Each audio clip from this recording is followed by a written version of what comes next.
Are we unmuted? Mic check. Mic check. All right. Okay. Check. Check, please. All right.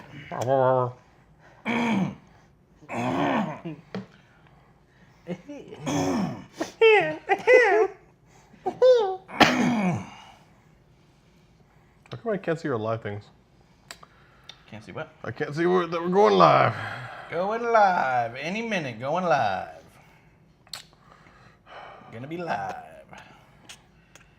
We're gonna get sued. That's true. It's not a commercial. Well, it's a free commercial. So that works. Wait, the commercial? Do we like sponsor something? Any minute, going live. Whoa, hey! Oh, fuck no. Ha!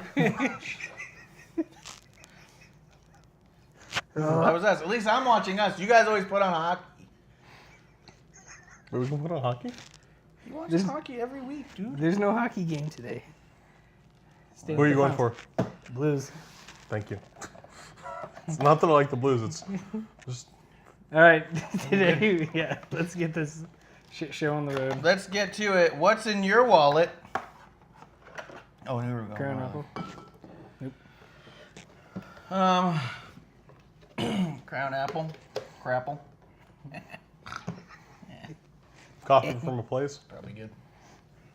Oh yeah, let's change that angle. Unless you want to call it Starbucks. Starbucks. Yeah. Alexa coffee. Yeah. No Alexa coffee, no coffee. bliss. Yeah. Did you see that? Her new shirt. Yeah. I actually like it. Can I throw coffee at Did her? you just throw a fart at the camera? No, that's not all I throw, but sure. I mean, It's not smell-o-vision. Fuck. He's got cat-like reflexes. You would have almost needed the first paper towels of the night. Yeah, fucking stiff arm me, you son of a bitch. Where's the clump paper towels? Oh no, he did. God, 3 seconds, man. Like, were we even a minute in? does it taste? Does it smell better than it tastes? No, don't. You don't get it. That's a treat. What's in this? You know I ain't gonna drink it. L'chaim. Not the clump. Get it? Oh, fine. Fuck you, Kevin. You too, fine. He saw what you did. Thanks, producer. You spilled paper towels too? Can we get paper towels? The paper towels are spilled. Oh my god. Well, guys, thank you for tuning in to another edition of Wrestling on the Rocks. The blooper show. Is there really ever? I mean, that would be longer than the show. Sort of like if Like we're on Smackdown this week. yeah, if a blooper could be a person. Oh shit! Chad takes a shot. Oh, we should take a shot. No, Chad must be new to this show. We're drinking all show. Yeah. We don't really do shots. We just go straight whiskey. This is the first, not the last. Yeah, last week you would have enjoyed watching us have an entire bottle on accident. Last Like, I am to that. Yeah, last week was a problem. Last week was the solution. Let's see. Oh shit, Blue Boyd has a championship belt right next to her name. Do you see that, guys? Yeah. Shit, son. That right there, guys, we did it. We made affiliate.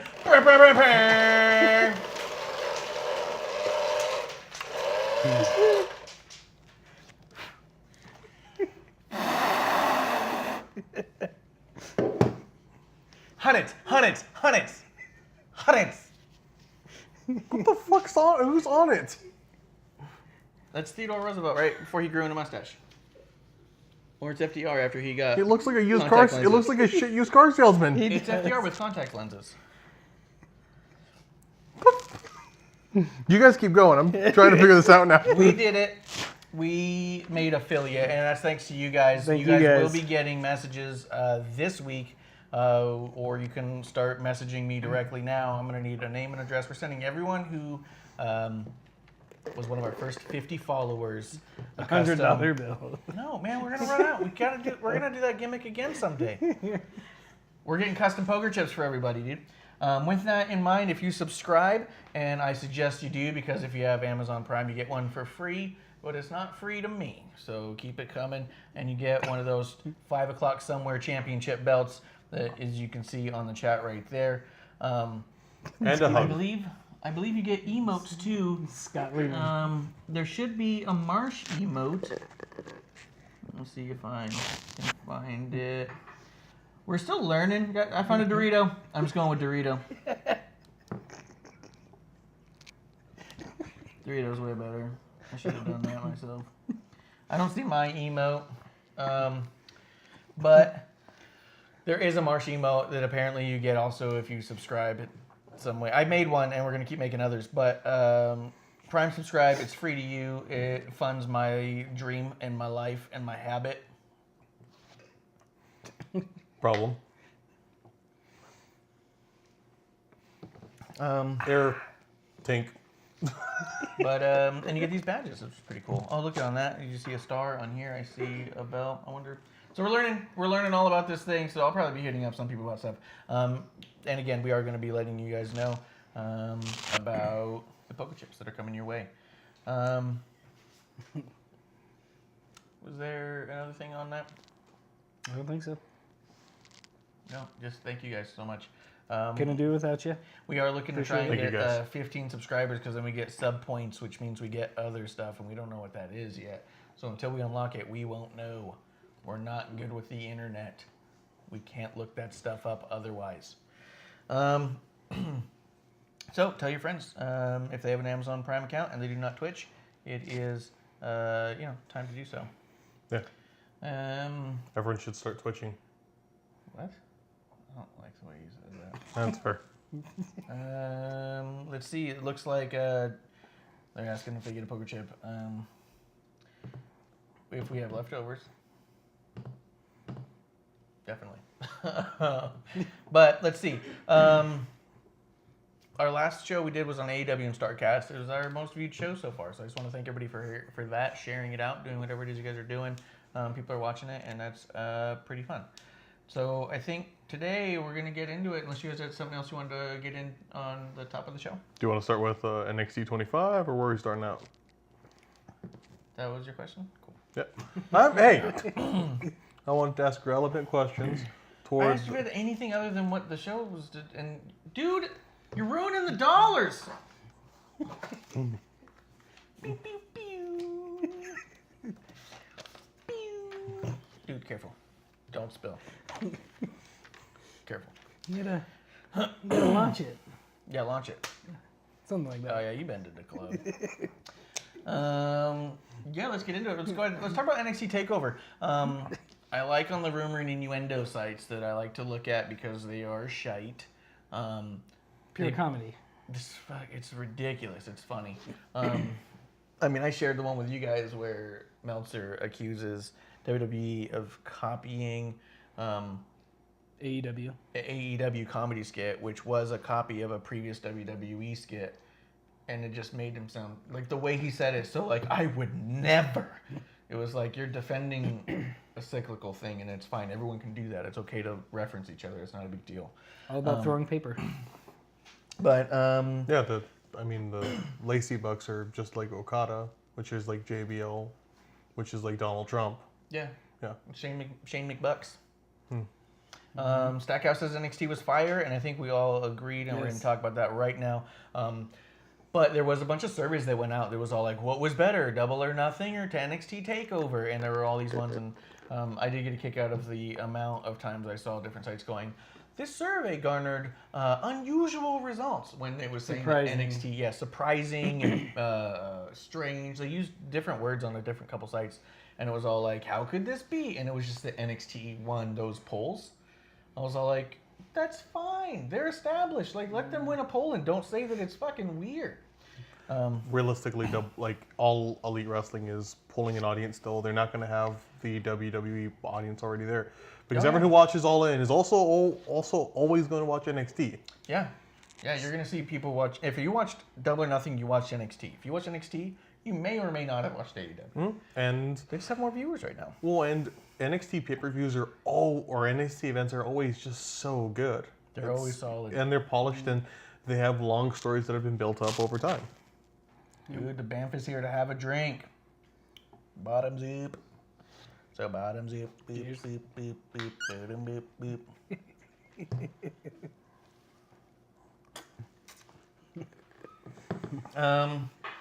Let's get into it. I don't have much for notes on NXT TakeOver 25 because I fell asleep when I was making the notes. I looked at the matches again later, but did not write down any notes. So we're just going to fly this one by. Pretty quick. Well, I mean, we're going to talk about it a little bit. Yeah. Let's see. So Like the I opening. did get a kick out of the opening. I got a kick out of Nigel McGuinness saying NXT has proved they are the true alternative in sports entertainment. And I was like, come on, guys. Every one of their cheap shots. It's funny. It's like how Jordan's the alternative sneaker because it's not Nike. It's made by Nike. Exactly. Nike. That's what I mean. It's the alternative to. Oh. Yeah. Same with Converse now.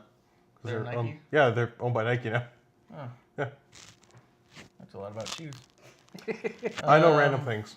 I really like that Jushin Thunder Liger was in that intro. Like they actually had a good shot of him, which was cool because he's never been in a WWE title. He was just featured for one show, but it was so cool to have him there. The Banff says they're disappointing me. I believe it's Rachel, or Rizzo.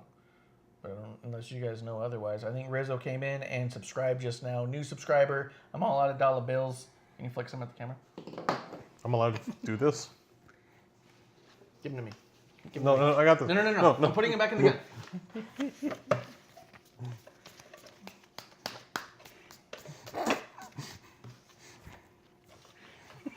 Hold on. Hold on. New subscriber. There's not a lot of weight. All like how this you- build up for just bet. I think I figured out how this works. Oh.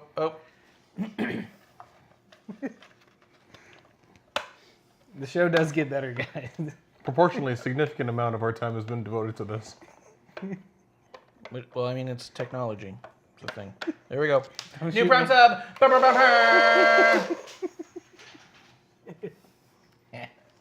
So the new sub is also the wild card noise. It's. I mean, I don't get a lot of noises. I mean, would you I've heard you want me? make a lot of noises. Do you want me to like ricochet it? Pew pew pew pew pew pew pew. You can do that Ricochet. old man getting up, clearing your throat noise. Yeah. You need a second one. Pew pew pew. Yeah. And then Well, then Target start only on had fire. one when they were going out of business, so it's the only one we got. Let's see. All right, so the NXT was fire. It was lit. It was emojis. I agree with Stackhouse, and we appreciate Stackhouse coming in. A little extra special treat for you coming your way. Let's see. Roderick Strong versus Matt Riddle. Pretty good match. I mean, a lot of people said it was their favorite match of the night, and I could see why. I can see that.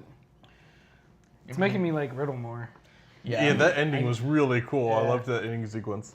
I still don't like his gimmick, the bro, and Yeah. if he just didn't talk and performed. His entrance is pretty rough to watch. I don't know. I like the sandals. I don't like the sandal bit. I don't like him walking out like. It looks like he needs the Bailey buddies behind him. Yeah. He does the same thing. He does. Just like fucked up Bailey, but it's kind of moving. Just on low. It's just. They're overstarched, so they don't move too much. Yeah. I would say if there's anything to critique about the match, I have a hard time not being distracted by Matt Riddle going from spot to spot. He's very unnatural in how he moves about the ring between spots. They do a great job of executing each maneuver and each move and doing things safely. Like that precision is down, but getting from this move to this move is clunky and weird. Yeah. Or he'll take a really strange sell, like he'll get hit where he might fall backwards, but instead come forward a little bit to lean just in the right way to be here for this next move. Like he just moves really weird. Like Rushes to it. yeah, he's just like before he's willing to sell, he's got to be in the next spot, and then he'll sell. And it's just weird. He rushes. It's, I thought you said Russians do it. I was like, Oh, yeah, Russians do the same thing. Oh, Chad the Banff? Oh shit, Chad the Banff, new sub. do air money guns. That makes more sense. I will say though, Chad, I was complaining when I first saw you follow us that I was like I could not figure out who the F it was. Oh shoot, we got a ton of viewers right now, guys. Shit, son. Thank you all. Yeah, wow. Cheers. A little bit of this caught me off guard. Let's Yes. see. I get clinged. Thank you guys You're for too slow. watching. Come get us. I'm just gonna hold this the entire time. Let's see. Hold it from So apart from his inability to get from move to move seamlessly or naturally, like how Ricochet tends to do, where it's like he moves in such a natural way that you're, of course he would be way over on the other side of the ring now. That's how people roll. It's weird, you know. I will say that, like you had stated when we talked about it earlier, they are in developmental, and hopefully he just able to get that down. And if that's something I have to complain about, then that's not a bad match. Yeah. I like this, and I hope it continues on, because something I've always struggled with Roderick Strong is he just always comes off very generic, especially in anything they put him in. Like, It's weird. yeah, he doesn't come off as. I don't know if he could stand on his own. I don't think it's him. I think it's just how he's been booked. Like, I put in here that he's the most generic wrestler. He is, but he's also like he's And also murderer. great. He like all of the way that he's able to get any movement into some kind of backbreaker is so fucking incredible. But you're right. I don't think that they have a great way of getting his perhaps his I don't maybe he just doesn't have much charisma. I remember them doing some video packages on him a couple years back and thinking, oh, what a great story. And still at the end of it was kind of like, all right, well, you just go back into the black shorts, black boots, and Lance Storm win was a some, great lose some. wrestler. Yeah, he does come off pretty Lance Stormy. Yeah, exactly. Yeah. Did you mention Stormy? It's a porn thing. Oh yeah. No, it's not. All right, so then after that, we got the four-way tag No, I title know. ladder match. We had Street Profits versus the Forgotten Sons. My notes don't even have this listed. I'm trying to remember. Only Street Larkin Profits and Danny versus- Burch versus Street Profits versus the Undisputed Era versus the Forgotten Sons. Right. Now, here's the funny bit. If we go back to our predictions real quick, we all said Riddle would win, and he won. Let's see. He did come from UFC 2, so wrestling isn't his first thing. I'm sure he had to break a lot of the MMA habits. Exactly. Sackhouse talking about Riddle, and that's what I think so too. And he hasn't been wrestling all that long, only a couple years. Yeah. I want to say 3, 4 maybe. So I'm as JR says, there's a lot of upside to that kid. I do think that he's trying to break a lot of habits, and he's trying to learn how to tell a story in a ring and not just try and break someone's nose off. So doing pretty it's good. cool. He's doing great, and I think he just has to work on that one thing, and I'll have nothing to complain about other than his dumb haircut. Kid needs a haircut. Hippie. He needs a mustache. Let's see. So after that, you said you No, thought he it was does going to be. Yeah, he does. Oh fuck. You said you thought it was going to be Street Profits. I said it was going to be Street Profits. You said you thought it would be Forgotten Sons. And we talked about it later that you weren't sure between Street Profits and Forgotten Sons. You thought it'd be obvious it was one or the other. The only reason I say that's funny is because the Street Profits do win. They won. Okay, I don't have much for notes there. The Street Profits did win. Montez Ford does jump from the ropes to the ladder, which, although is a really cool spot, we're starting to overuse it. That's almost every ladder match now. And I remember the first time we saw it, thinking like, "Oh my god!" And then the last year, every ladder match has had that spot. So I'm starting to be like, let's ease up on that one thing or do it a slightly different way. Like Ricochet did a little different when he did it, but. Well, I did like that the other guy in the Street Profits like ran and tackled someone while that happened. And I thought that looked cool as shit. Yeah, it looked great. Or just Great timing Little on that. spear. Yeah. well, not even like a spear, just like a just tackle. Just a tackle. I'm getting really tired of people calling tackle spears. Just call it spear. Tackle. See, it sounds different. I'm cool with it All right. because I'm tired of spears in generally. Have different names. Yeah, The that's gore what I've was heard. cool, even though it's just a damn spear. That's what it says on your profile.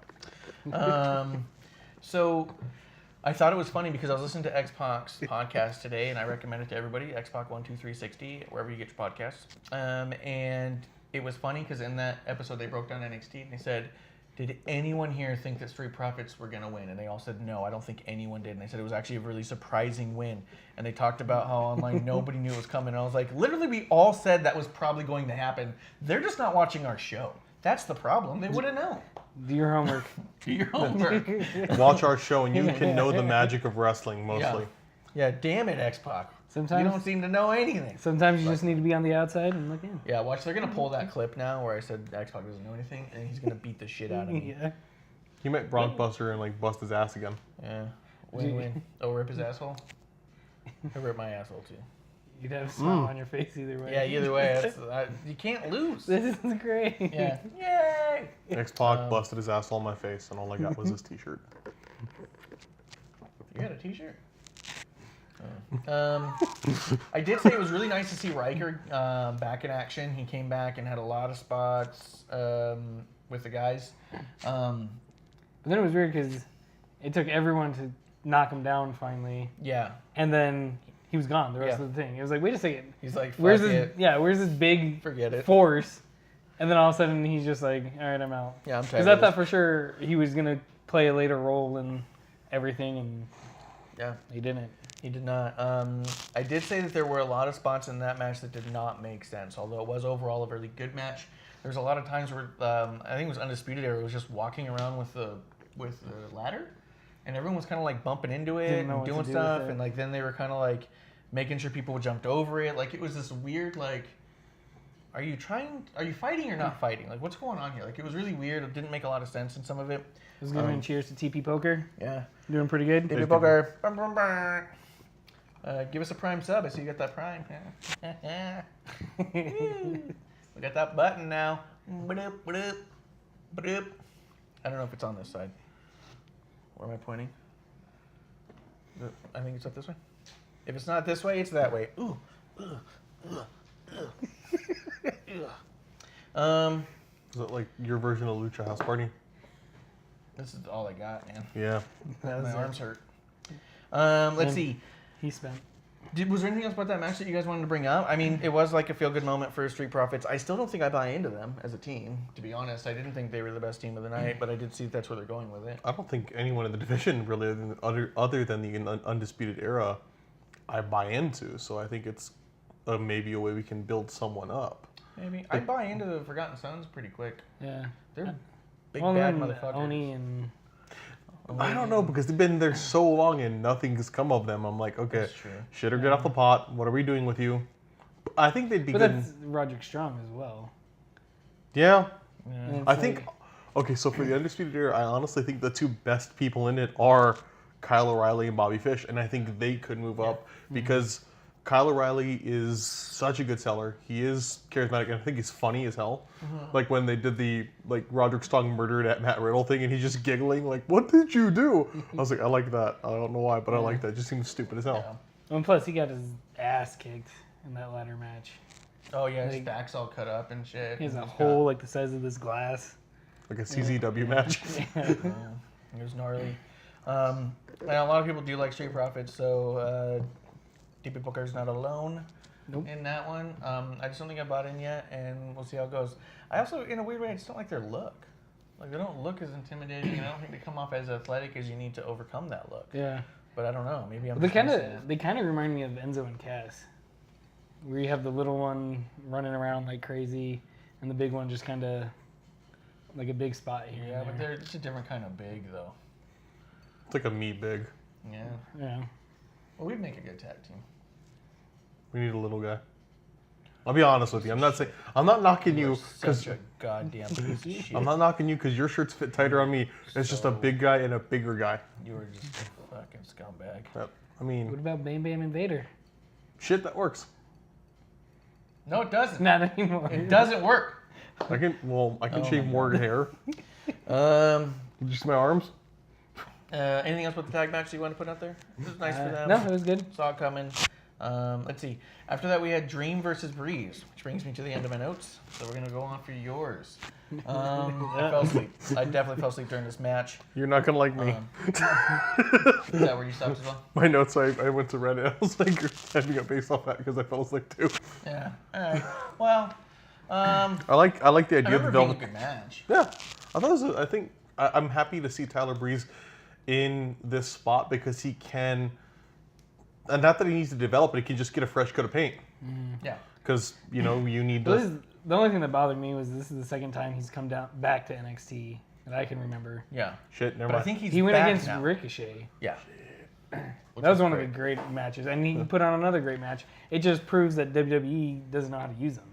They put him with Fandango and the Fashion Police, and which I love. which is fun. It was good. They had funny moments, but they never showcased them as their talent. I think I liked it a lot because of how much you hated I it too. fucking hated it. But I will say, I think from what my understanding is, which is based off of no fact, I think he's in NXT now. I think that's his new spot. Yeah, I don't think he's on another roster now. I think he's back. Which, if that's true, then I think it's really disappointing that he did not win the North American title. Because I think that would be a great way to establish I'm back and I'm gonna do something here. Where this was another Tyler Breeze loss. Yeah. Like, how great can you be and never win to where I have to start buying into, are you gonna win? Yeah. There's a comment from Glory Man United 20. To break it down, NXT is all right. Raw is shite. SmackDown lately is bad, and AEW so far looks good. Yeah, their weekly show looks great. No, but we agree. That's what we've been talking about. Raw, what up, guys? Has been terrible. But I think SmackDown's definitely been going down. And it's frustrating because you can say AEW is good, but they don't have shit that they put out. And I love AEW. I'm wearing an AEW shirt. We've not seen them on a week-to-week basis. They could be shit too. Yeah, I mean WWE's putting out so much content. It's just hard to say, like, are we getting tired of watching the show? And is AEW just look good because it looks different? I don't know yet. I'm excited about it. I think they definitely have the possibility of being absolutely great. I think obviously for Double or Nothing, seeing that we see so much potential, and we talked about it in our last show, which is still up, and I think it's on our YouTube as well, where I believe that there's so much.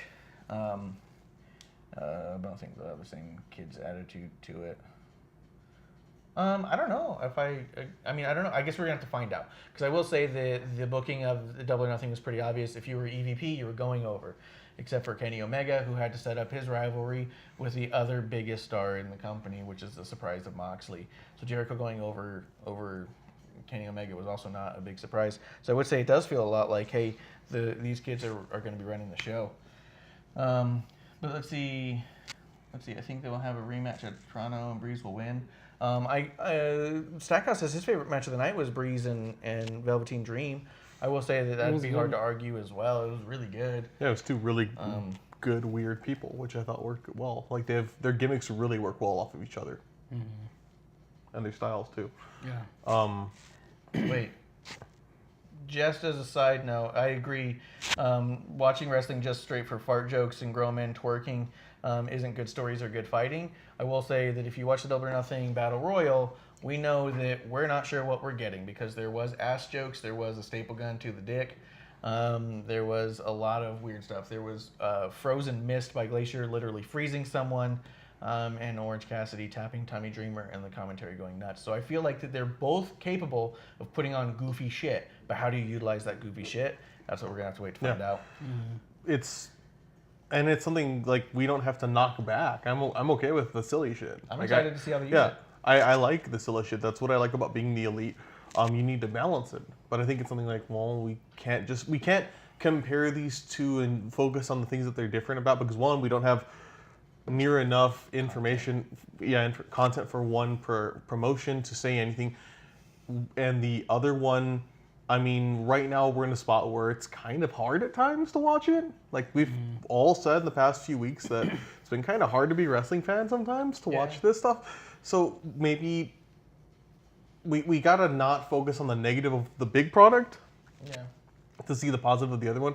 Because who knows where it'll be, and what you might do by doing that is set yourself up so that when there is a weekly show, you are so let down. Yeah. I know a few people that were let down by Double or Nothing because they had this expectation, and no, just be a fan, enjoy it, like the dumb things, like the good things, like the legless dude, like the fat guy with yellow face paint, enjoy.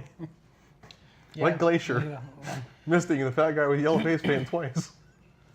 Yeah, no, I mean, I wasn't into the silly stuff, and I will say that saying the Battle Royal wasn't as bad as WWE shit. I think actually just made them look like it. I think if the WWE put on that Battle Royal, it would have been heavily knocked. people would have like complained like crazy about it. But I'm excited to see where they go with it because there's a lot of talent in that ring.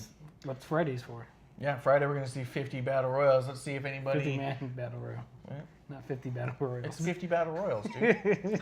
Well, and when we make comments about this battle royal and like it was silly, but it was this, it doesn't have to be a but. It's silly, Yeah. and you can't knock everyone else because NJPW before Wrestle Kingdom every year does a battle royal, and it's silly as hell. Oh, yeah. It like they 2 years ago they had 3 years ago they had Cheeseburger who's like 110 pounds soaking wet get to the last bit, and it's silly and dumb, but that's by design. It's a good intro. It's a good warm up the crowd thing. Or if you're in the Royal Rumble, it's a good end to it at times. It's like a movie. Yeah. Sometimes you need something silly in the beginning of it. But you can't knock either side because we've seen dumb, dumb and good.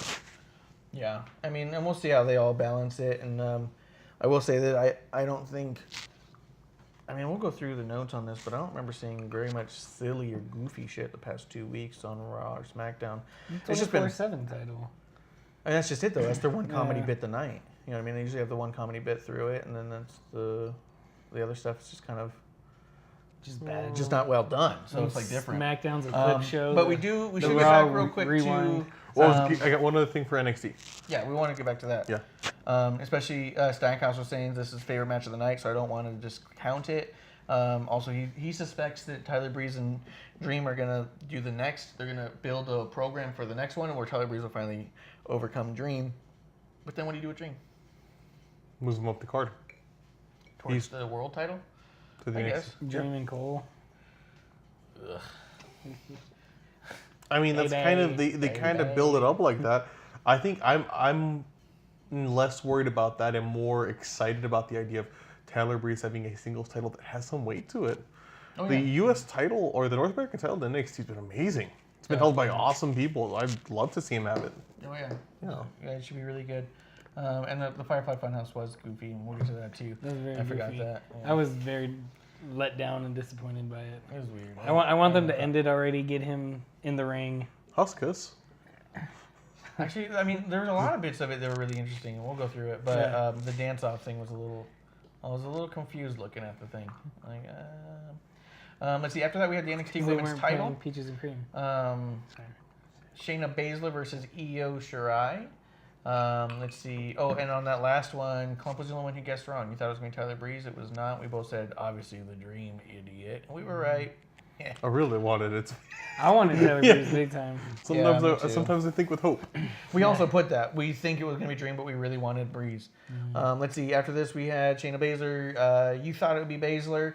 You thought it was going to Io. I also thought it was going to go to Baszler, but wanted to go to Shirai.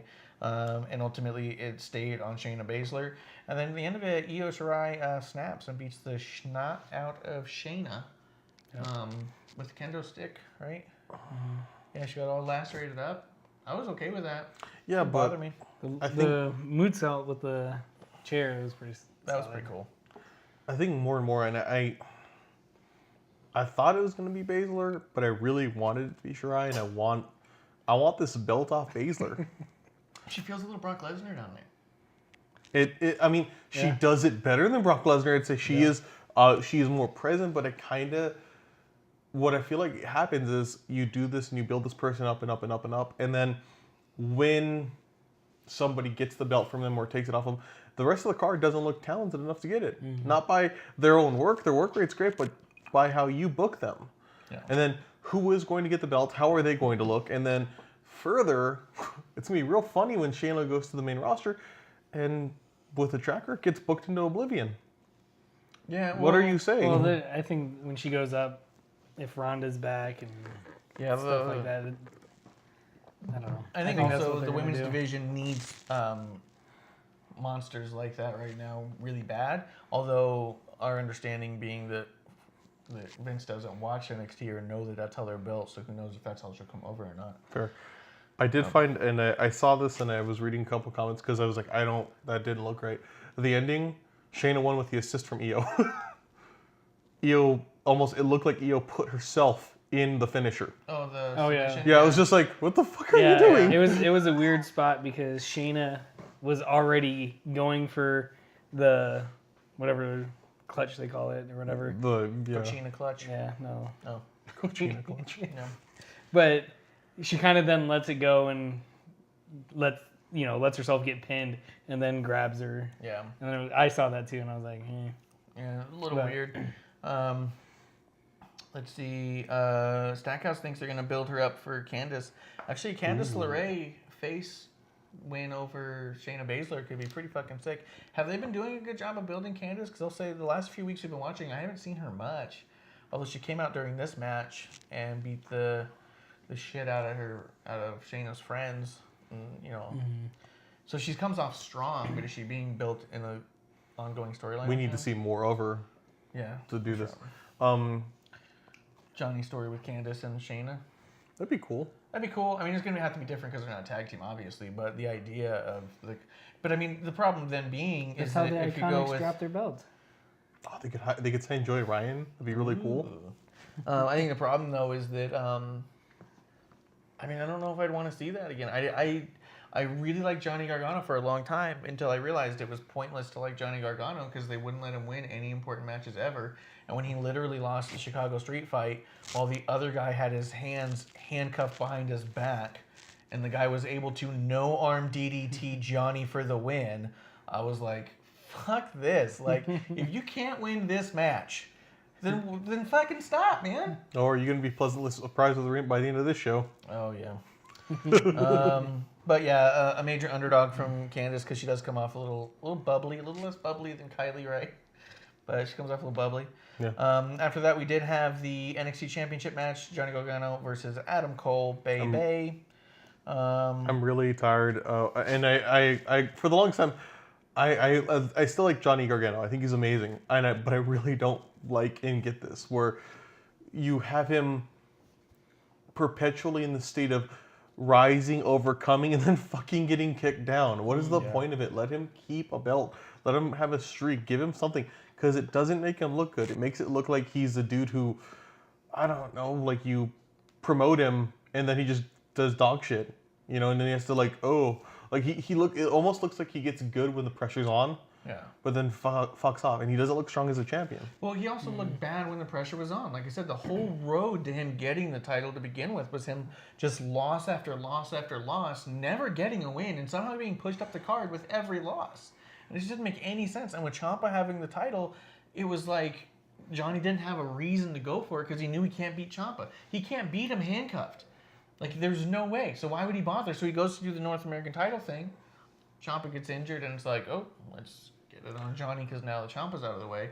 Like, he always feels like not only is he defeatable, but there's always like a cap on him. Do you think it was just a bridge gap from Ciampa to Cole? Yeah, I think because it's a more exciting story to get Gargano and Cole going around. Yeah. So I think ultimately it would have been Ciampa and Cole. Mm-hmm. That's just what it felt like. No, absolutely. Yeah. I think because I know there's so much hype for Johnny for so long, and Ciampa just stole the show.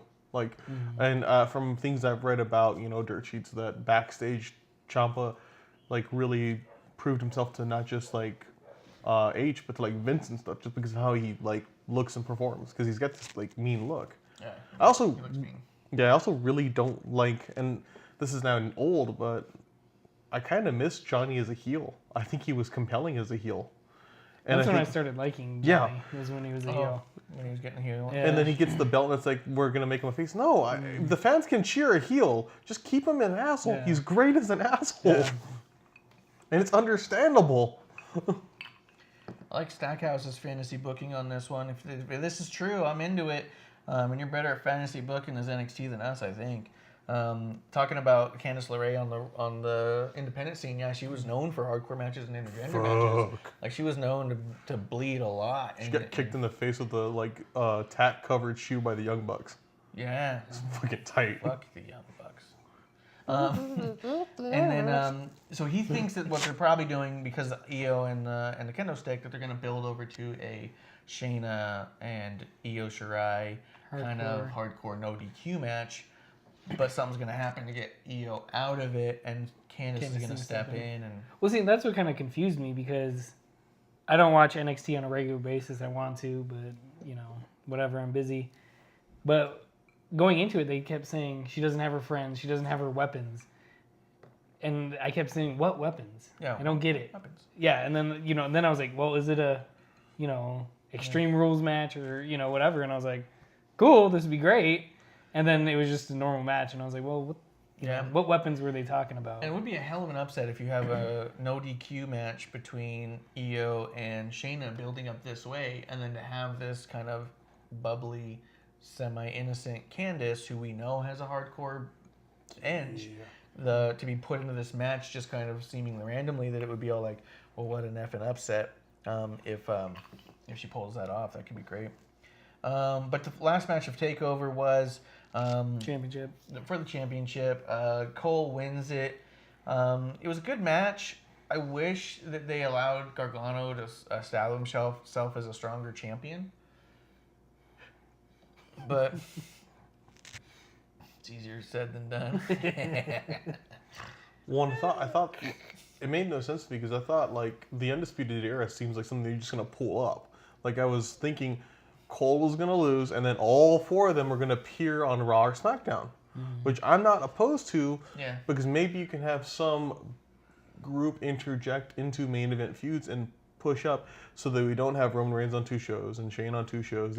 Well, that's the problem. They shouldn't have it to begin with. Yeah, some reason they're not. Yeah, You're just gonna end up with Undisputed Era on both shows. Yeah. Although if was looking- Undisputed Era is like the new Nexus, who's gonna be the new Cena just to ruin them? Baron Corbin. There you go. Oh God, I didn't think about that. And I know the answer to that, which makes me sad. It's gonna be Roman. Yeah, Oh that's shit. right. But Cena could come back. I would like Cena to come back. I'll miss him. I'll miss John. They were continuing the storyline Johnny where Red, Gargano never defended a title successfully. Yeah, I think that's just not a storyline I'm interested in. Same thing with Sasha. I mean, you always have this like, as much as you put these people in these big spots, and it's like, oh look at you're a 3-time champion. Oh look at you were an NXT champion. You're the first Grand Slam NXT champion. Yeah, but you never retained a championship. So it's like it feels like fluke championships, and it always has that kind of sour champion feel. It's always like, yes, but You're the greatest transitional champion ever. yeah. I mean, I used to joke. I remember being a kid, and I remember when Ric Flair was a 13-time champion. I'd be like, that means just a 14-time loser of that title. Like, it's a weird thing to celebrate how often you lose the belt. You know what I mean? 13. But he's still like, Yeah. Bruno's a 2-time, but it's the best. you can't lose the belt twice. yeah, he did. He relinquished it and got it lost. Yeah. Anyways, Yeah. just checking your math. I have the same math skills as Cody Rhodes. I would put 22 men in a 21-man battle royal. That was good. You're good. That's not new. That's not. That's. Let's see. shit. Was there anything about that match? I will say this. I guess there was a bunch of like internet shite talking about saying they were all no selling and stuff. And I do remember at a certain point feeling that the selling was a little weird. Like it felt semi-delayed, but I think I was buying into it because it was like they were like, imagine you were hit and your immediate reaction was just to fucking attack back, and then as soon as that person's down, you're just like, fuck! Yeah. Like, and that's what it kind of felt like after a while, because there was a lot of like hit, and then they both fall, and you're kind of like, are they no selling all those kicks in between? Yeah. It's like, no, they're just so blinded by the need to win Adrenaline. that they're both just kicking the shit out of each other until finally they both just like, okay. There's a lot of jokes online about like, I mean, Cole needs to get a gun to put Gargano down because he keeps kicking out of this shit. It's just, just shoot him. Stackhouse believes that it's possible that Ciampa's going to lead into a thing where he'll be the first one who successfully defends the title against. So Ciampa would have to get it again, and then Gargano have to get back up to the championship thing. No. Which means that Adam Cole's going to have to lose it. No, he's saying Gargano's going to get the belt, then Ciampa's going to try and take it from him, and Gargano wins. And then, saying So- that Ciampa will be like, well, you've never defended a title successfully, so I'll take it from you. And he does it. But he's saying that Gargano can get it from Cole. He's got to get it back from Cole, Yeah, which is fine with me.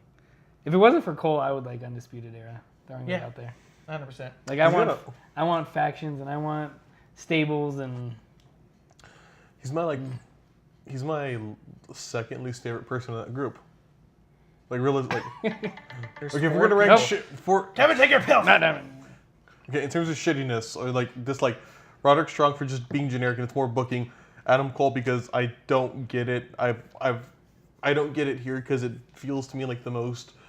You're just putting this person whose gimmicks and unique here, and it's like if you're gonna do this for this person, why can't you let other people who have awesome gimmicks be themselves rather than destroy it? You know what I mean? Yeah. Then I like Bobby Fish and Kyle O'Reilly. Also, Adam Cole's got a giant fucking forehead, and it really bugs me every time I see him. Like he's our age. Well, actually, he's my age because you guys are a little bit older than me. Dude. Fairly. Like Fuck. 40? What are you? Yeah, I'm old and fat. You're young and fat. You fuck. You look like a ball sack, dude. I know. Why do you have to do this? It's all good. Wait until I lose weight, it's gonna be like loose. It'll be like a ball sack in the It'll sun. be way more scrotal. Fat bastard. My neck looks like a bunch. Dude. But no, he's got this like giant effing forehead. Yeah. Yeah, it was a great match. I wish Gargano had won. I would have been more invested in the end of it. Adam Cole winning just felt like another. I mean, we've been saying from the beginning. Like, how long are they going to put off Adam Cole getting the title? It's clearly what they wanted from the day he showed up. So I never jumped on the Adam Cole Never liked it. hype train, and At least his music is somewhat better than it was. I mean, Adam Cole, baby. It was just a loop of Adam Cole, baby. It was And then it went to fucking like awful. alternative rock, like all of them go to. reminds me of POW. Or no, POD. Remember POD? Boom, here comes the boom. That's what Adam Cole Yeah. song reminds me of. And Adam Cole's the youth of the nation. We are, baby, of the nation.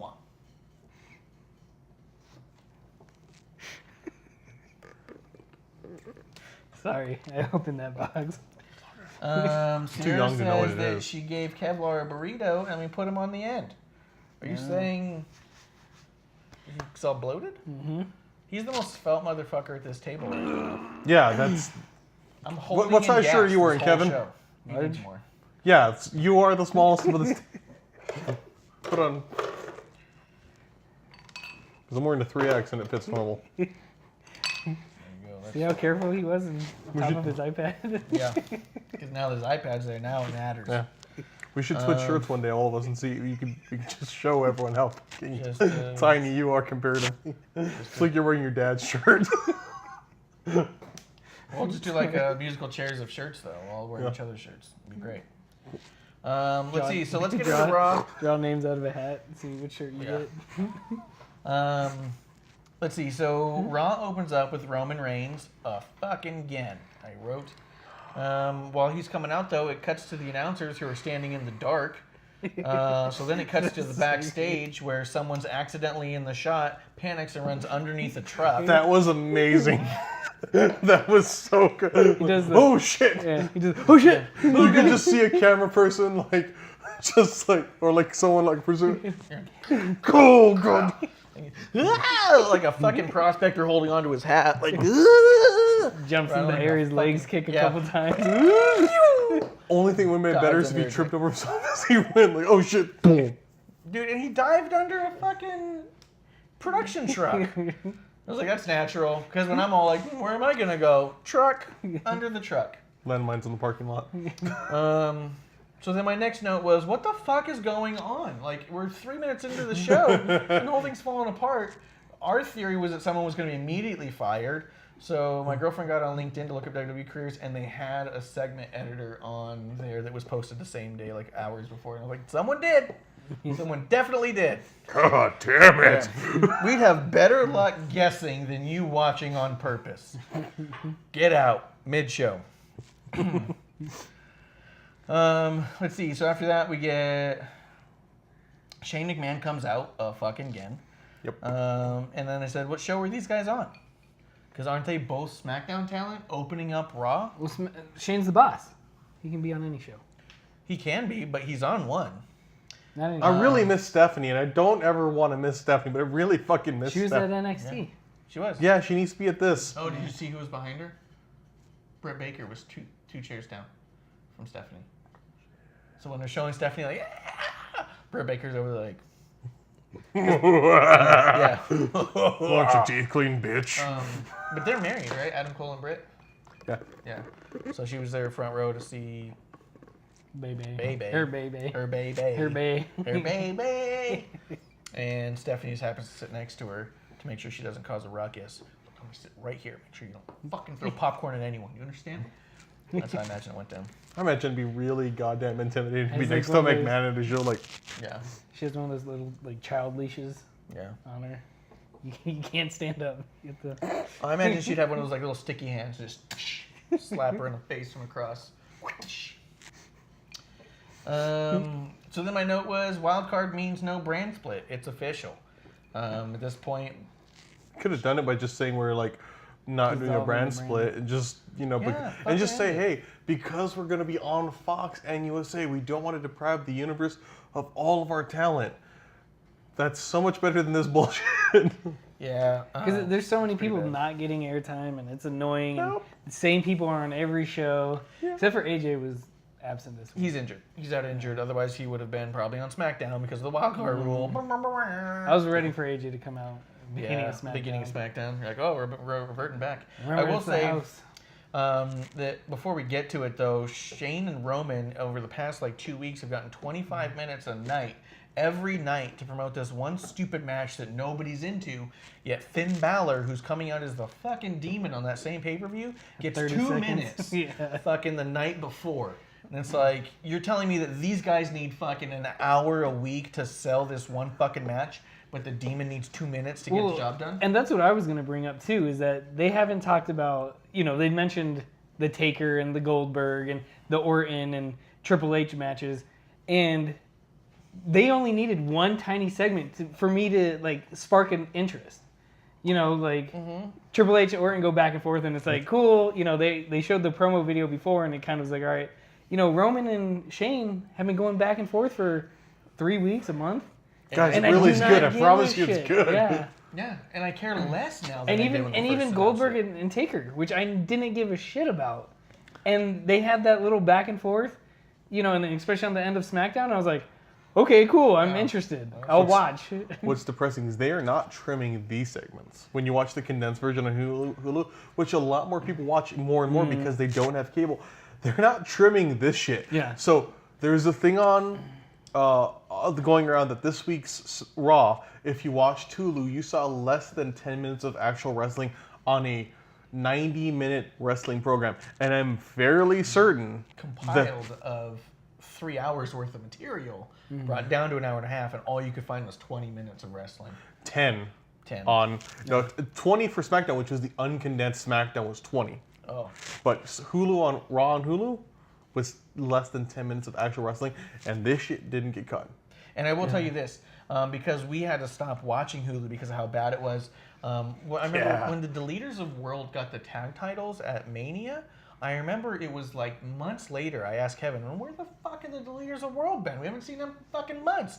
And he's all like, no, they're up there every week. And I was like, what are you talking about? He was watching the full version because he had the cable set up with the USA app. And so he was like, no, they're coming out every week. And I was like, I haven't seen fucking Bayley since. He's like, no, she's been there. And I was like, what are you talking about? Well, and what got me was the reason why I started watching the USA app is because Truth and Goldust Yeah, they're all had a storyline, and then that I never heard of or saw, and then it was a pay-per-view where they're like, oh, on the kickoff show, Truth and Goldust are going against each other, and I was like, why? They're friends.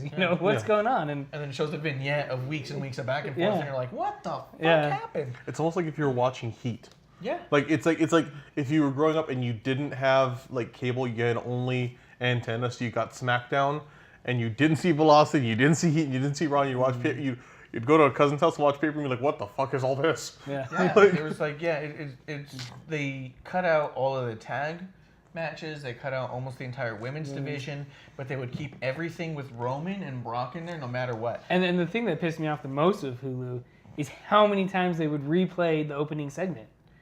They wouldn't cut that out, and it's like, why? You showed it once. I could go back and rewatch it if I wanted to, but they would show like the entirety of the replay, and I was like, you guys wasted a good half hour Easily. Absolutely. messing with that They stuff. showed the. I remember it was when Brock and Roman were going back and forth, and Brock comes out and beats up Roman for like 15 or 20 minutes, and then he ends up being it's a stretcher job, right? Then they recapped that 3 times that night in the real one. On the Hulu one, they showed each recap as well. So I was like, so now you've taken almost an hour of our hour and a half to show one fucking story. I was pissed. That's when we got rid of it because, yeah, no one needs to see replays in a condensed version of a show. Absolutely. Of the same show. Yeah. I just watched it. You just told me to watch it. Well, and on top of this, what's kind of hilarious is so whether or not you watch the condensed or uncondensed version of Raw, you didn't see the tag titles. Again. And you didn't see I don't even know who they are anymore. Ryder and Kurt Hawkins. And then also on SmackDown, you didn't see Asuka and Kairi Sane. You didn't see so many people. These people are missing, and it's like, so not only are you taking away time for wrestling for all this stuff, and not only are you condensing it and cutting out more wrestling, you are also not even showing any of your real talent. That was $100 I just dropped. Cool, got it. It's okay with your hundreds. They're out earlier. Yeah, there are hundreds all over the floor, man. Just grab one and go get a new one. Got it. But they, I got extra tips if you broke the tip on it. No, it's all good. But I wrote penis, we're good. That's why I tested it. That works. Let's see. Shane and Miz and Shane and Roman are the same exact thing. They're the same exact thing over and over again, and the segments are identical, show to show. It's the same fucking bit, and so they did the same exact thing again. The only thing in here that was said that was notable was that Roman says he's going to boom Shane. I'm going to boom you, he said. He did cut a weird promo. It seemed like more confident, but in a weird ass way. Like boomed. I thought he was high. I thought he was hard. I'm gonna go home. Boom you. I'm We're gonna gonna boom. boom boom. Boom boom into the room. It's not time for the dance break. Right, Stop. We're not there yet. Then let's see. So the Revival jumps Roman, and the Usos come out, and then we have the Bloodline versus Revival and Drew. I really like the idea of the Bloodline being a faction, and the name of it I thought was good. I used to like it until I remembered and referred to Bloodline as a dog thing, and fighting dogs and stuff like that. That's what Roman is, yeah. And it was like, it's not so much that they're blood, like royalty, like wrestling royalty. They're just making dog references. Yeah. Pretty soon it's going to be the Usos kennel. That's all it's going to be. The Usos HSPCA. Yeah. Welcome. Sarah to the McLachlan's going to come out there. Humane Society. Welcome to the Usos. Guys, quit barking, goddammit! Let's see. The match was pretty good. It had really good pacing, really great selling. I thought it was just a lot of solid wrestling, especially with Revival and the Usos. On your nose. Yeah. Yeah, 'cause I'm gonna get into it. Give me a second. He's going to tell you about what's going on. Let's see. McIntyre ends up Claymore kicking an Uso and gets the win. Revival, McIntyre, and Shane then give Roman a whooping. And then Shane spears Roman and does the Roman.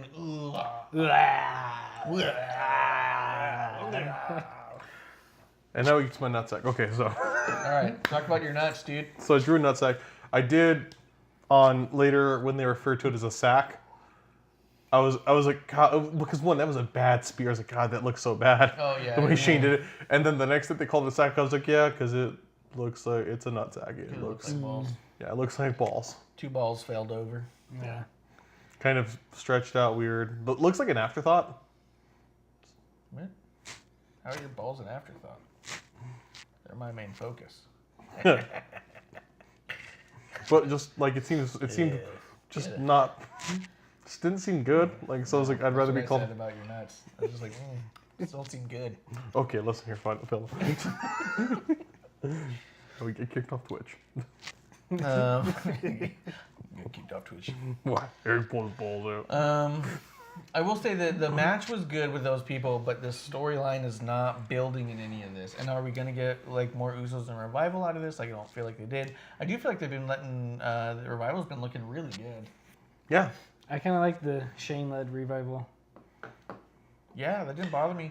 Shane, Revival, McIntyre, and who's the other one? Elias. That could be a good faction. I think if you're gonna Across all brands because of the wild card. give them a title, give them the title. If you're going to give them this much airtime, give them the fucking belts. Because I like it, and it's really fucking annoying that they don't have tag titles, and that because you then think about, well, who is the tag champions? Because anytime they're out there, I'm like, well, clearly one of these two teams has the fucking belts. Clearly, there's only one other SmackDown or tag team on Raw who isn't present. All right, they're the tag champions. Yeah, thank God for that fucking feel good moment at WrestleMania, right, everybody? Everyone was like, "Oh, but it's good. He's got the feel good moment. Like, look at Kirkins and Ryder's already fucking did." And it's all like, no, that was a bad fucking move, and I thought it was stupid then. Yeah. And what's happened? The belts have fucking disappeared. Yet the Revival are still on there week after week. They could have been champions still, and it would have been a bigger thing for them. But Yeah. it's just more of them fucking erasing the tag division. You know? Who's the SmackDown tag champs? Daniel Bryan and Eric Rowan. Oh yeah, I haven't where seen they them in a minute. Yeah. Yeah, that's also fair. They've been redesigning the belts, hopefully. Yeah. And the women tag belts we haven't seen in months. The longest reigning Yeah. champs. Fucking but they don't. Yeah, we don't see them. fucking Defend them, yeah. Let's see. So let's get to it. After that, they announced The Undertaker, Triple H, and RKO facing off, and that Brock Lesnar is going to cash in Money in the Bank, as well as announce that Firefly Funhouse is going to be on later on the show. We're one segment in, and they just said Busted the whole their nut. fucking everything. Yeah. Like, those are all typically things that would surprise people. Hearing the game's music, hearing Undertaker's music, Brock Lesnar, all of a sudden with anyone with the Money in the Bank coming out, these are all huge pops of surprises, and they just were like, no, we don't need to surprise it. We just need to beg you to stay they just tuned. busted their nut early and said, Well, that's something stick around. Since I've been watching WWE again. Sorry to mean to. It's been so it's been so fucking frustrating. You watch, and it's like you don't like they announce everything, whether or not it's important, and you watch, and there's no pops. There's no excitement. There's no celebration. Well, they ruin them all the time. They either throw them out on Twitter or they, put them on Instagram or tell them beforehand. Even like on SmackDown with the whole, Raw, wildcard messing me up, with the whole U.S. title. Yeah, I can't figure out who's on what show anymore. Yeah. I'll tell you, it's more. Every now and again, they say like, "Oh, due to the wild card rule, this person's out here," and I was like, "They're from the other show. there, Like they're here every fucking week." Like for them Apollo to say Crews that Roman will Reigns at this point is a wild card rule. No, Roman Reigns has only missed one Raw in fucking 6 years, and he's missed more SmackDown since he's been on SmackDown. Yeah. Like, it's not wild card rule when he shows up on Raw. It's just the way that Vince has to open the week. He's been on more Raws now than he was. Well, it's funny. Like in the past 12 months, he's been on more Raws than he was out when he was out with illness. It's like you get when he was out with leukemia. Yeah, he missed a lot of shows due to that. What a prick. Yeah, no, but what I mean is like it's like he's booked on it. I don't know what I'm saying. Yeah, since he's been back, he's missed a lot less shows than when he had cancer. It sounded so much better in my head. Good point, Clump. Cancer made him miss a lot of shows. Speaking of, was he even on? Wait, no, he was on SmackDown this week. I'm gonna just shut up now. I'm gonna go back to drawing balls. Put an extra little lump on one of them. Little orange ribbon. So, Yeah, you got me, man. Yeah, I couldn't tell you why he wasn't showing up during all that. Let's see, after that we got Miz TV with Seth Rollins. I wasn't super into the spot of it. Oh, shit. I'm not super into Seth or honestly Miz right now, so. Miz needs to be a heel. We've been saying that. Yep. Seth needs to be away from a title or be a heel. Yeah. The other thing that's bothering me too, because when they mentioned Miz, he's up for big bragging rights in the 50-man battle royal. Oh, they said that? He's in it? Yeah, and that's exactly what they said. They said he's going for big bragging rights. Like Just make it for something.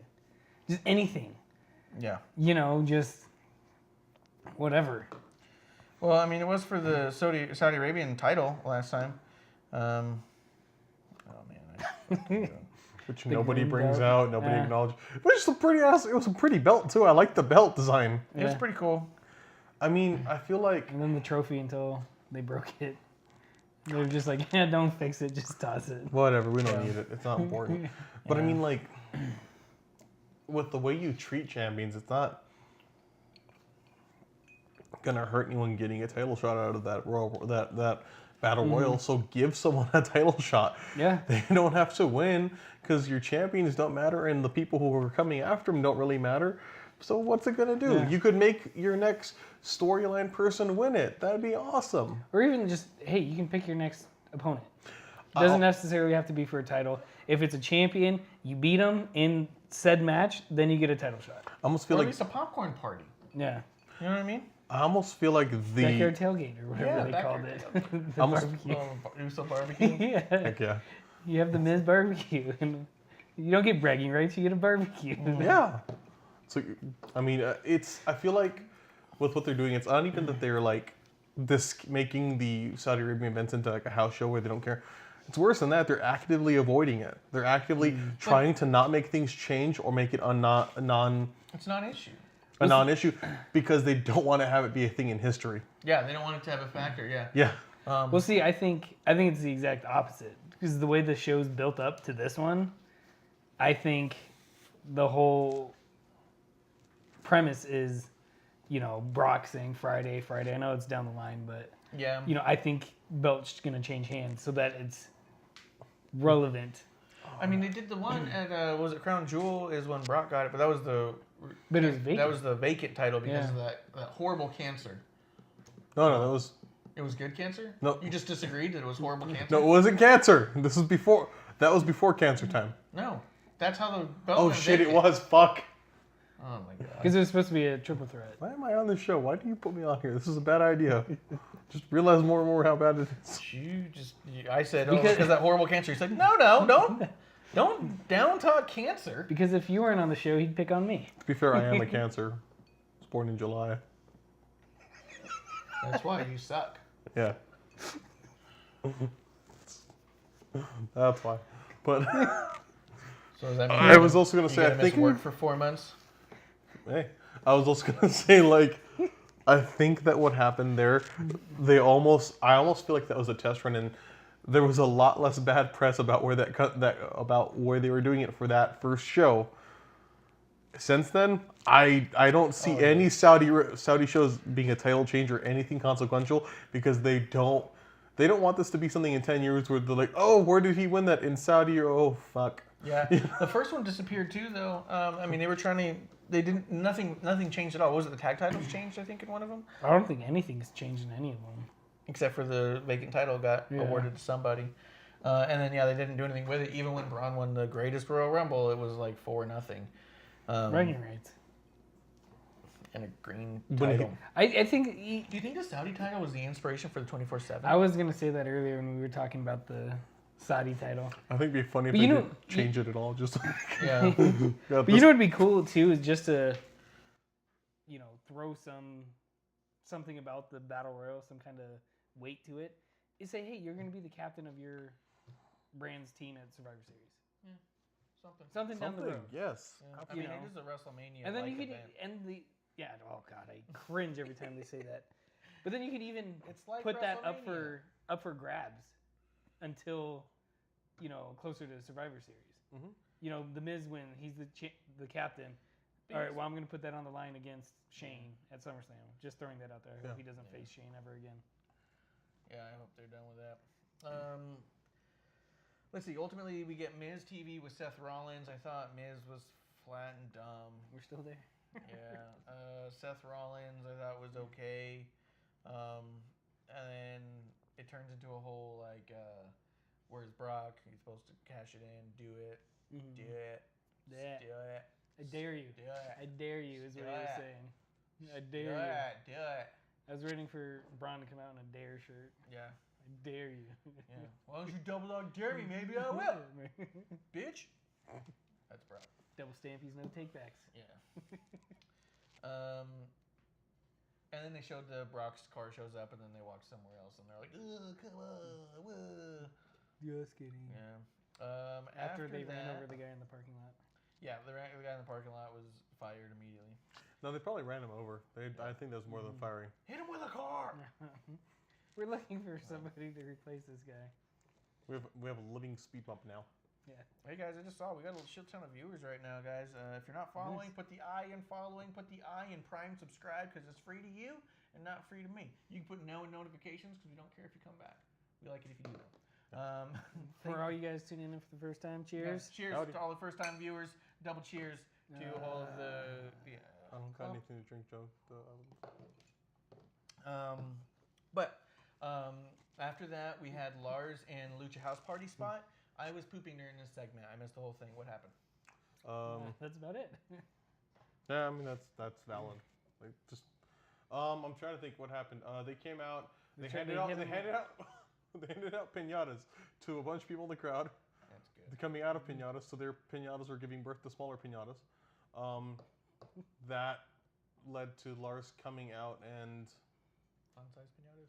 yeah, like they were tiny. Yeah. It really, honestly, was a pooping segment. It was 205 piñatas. Yeah. So then Lars comes out, beats the snot out of all of them, and then leaves. Yep. Yeah. Good. Yep. I like to see that storyline keep going. Yeah, can't wait for that segment. Hey, but at least he's not talking. Yeah. Oh, it's Smackdown. Let's see. After that, we got the Iconics coming out with some dumb shit, and then running away like a Muppet, and then Alexa and Nikki do their spot. Muppet. Yeah. Alexa and Nikki have their back and forth. It's really good. And then let's see, comes down to. I mean, anything about that? I thought they both did a really good job in their I'm liking it. That's why I rocked the Alexa shirt today because she's actually performing. She's not just doing the moment of bliss and they're turning her face. I can't tell if she's actively putting people over or not. I'm gonna be honest, because it feels like she's putting over Nikki. It feels like she might be set in a good spot to put over Bailey really well. I don't know if that's what they're gonna do with it. I really hope. I hope it is. I mean, and I guess this is like inside baseball bullshit, and that I shouldn't care.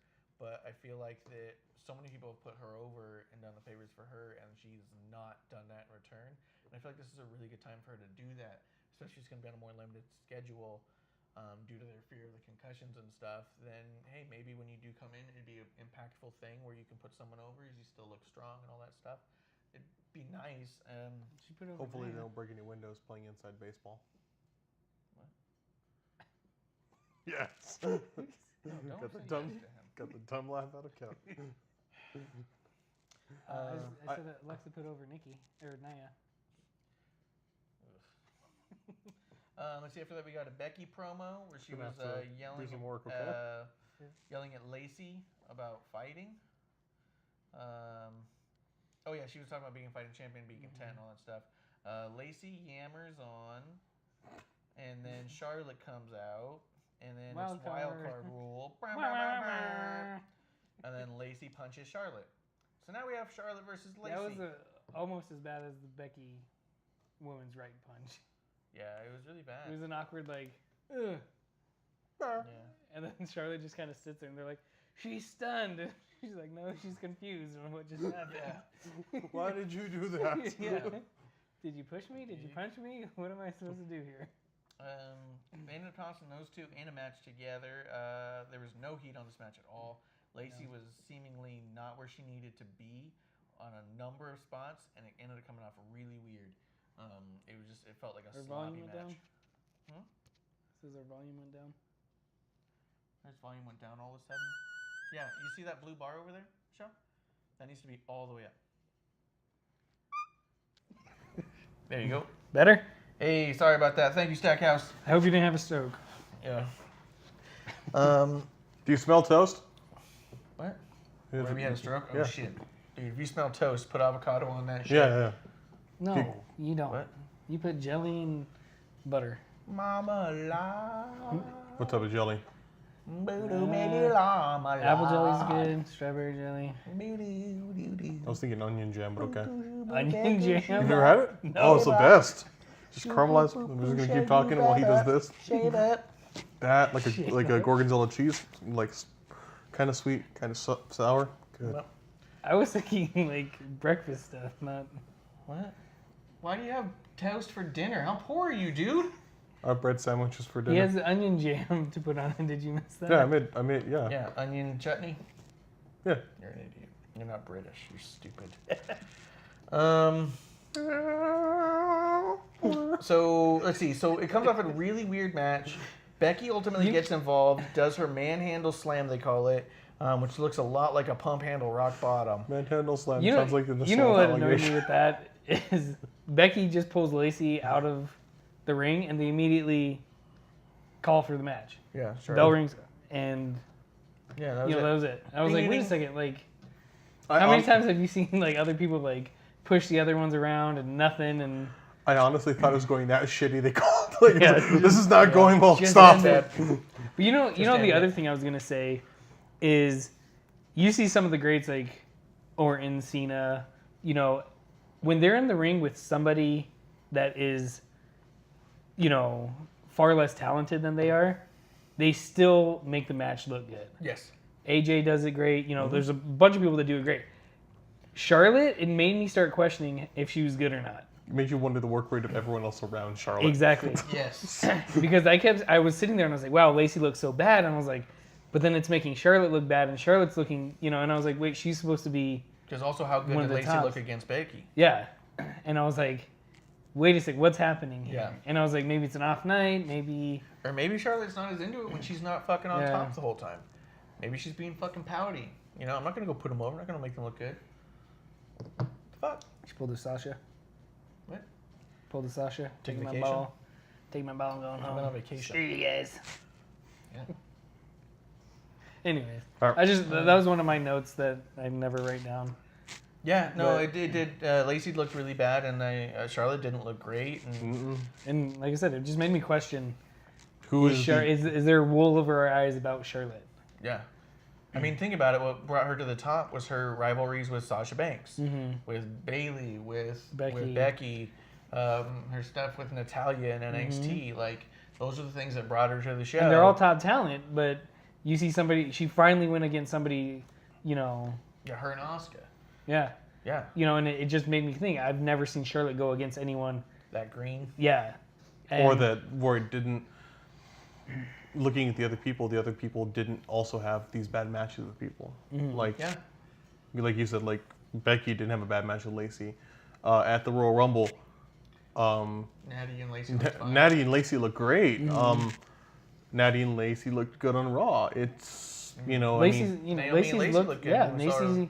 Lacey's been looking like okay, this woman's got a future. She looks talented, you know, and for some reason with Charlotte, who's supposed to be the top of the top, Yeah. just I don't know, maybe off night, whatever, but No, it definitely made me scratch my head. yeah. Yeah, that's definitely a good reason to scratch your head.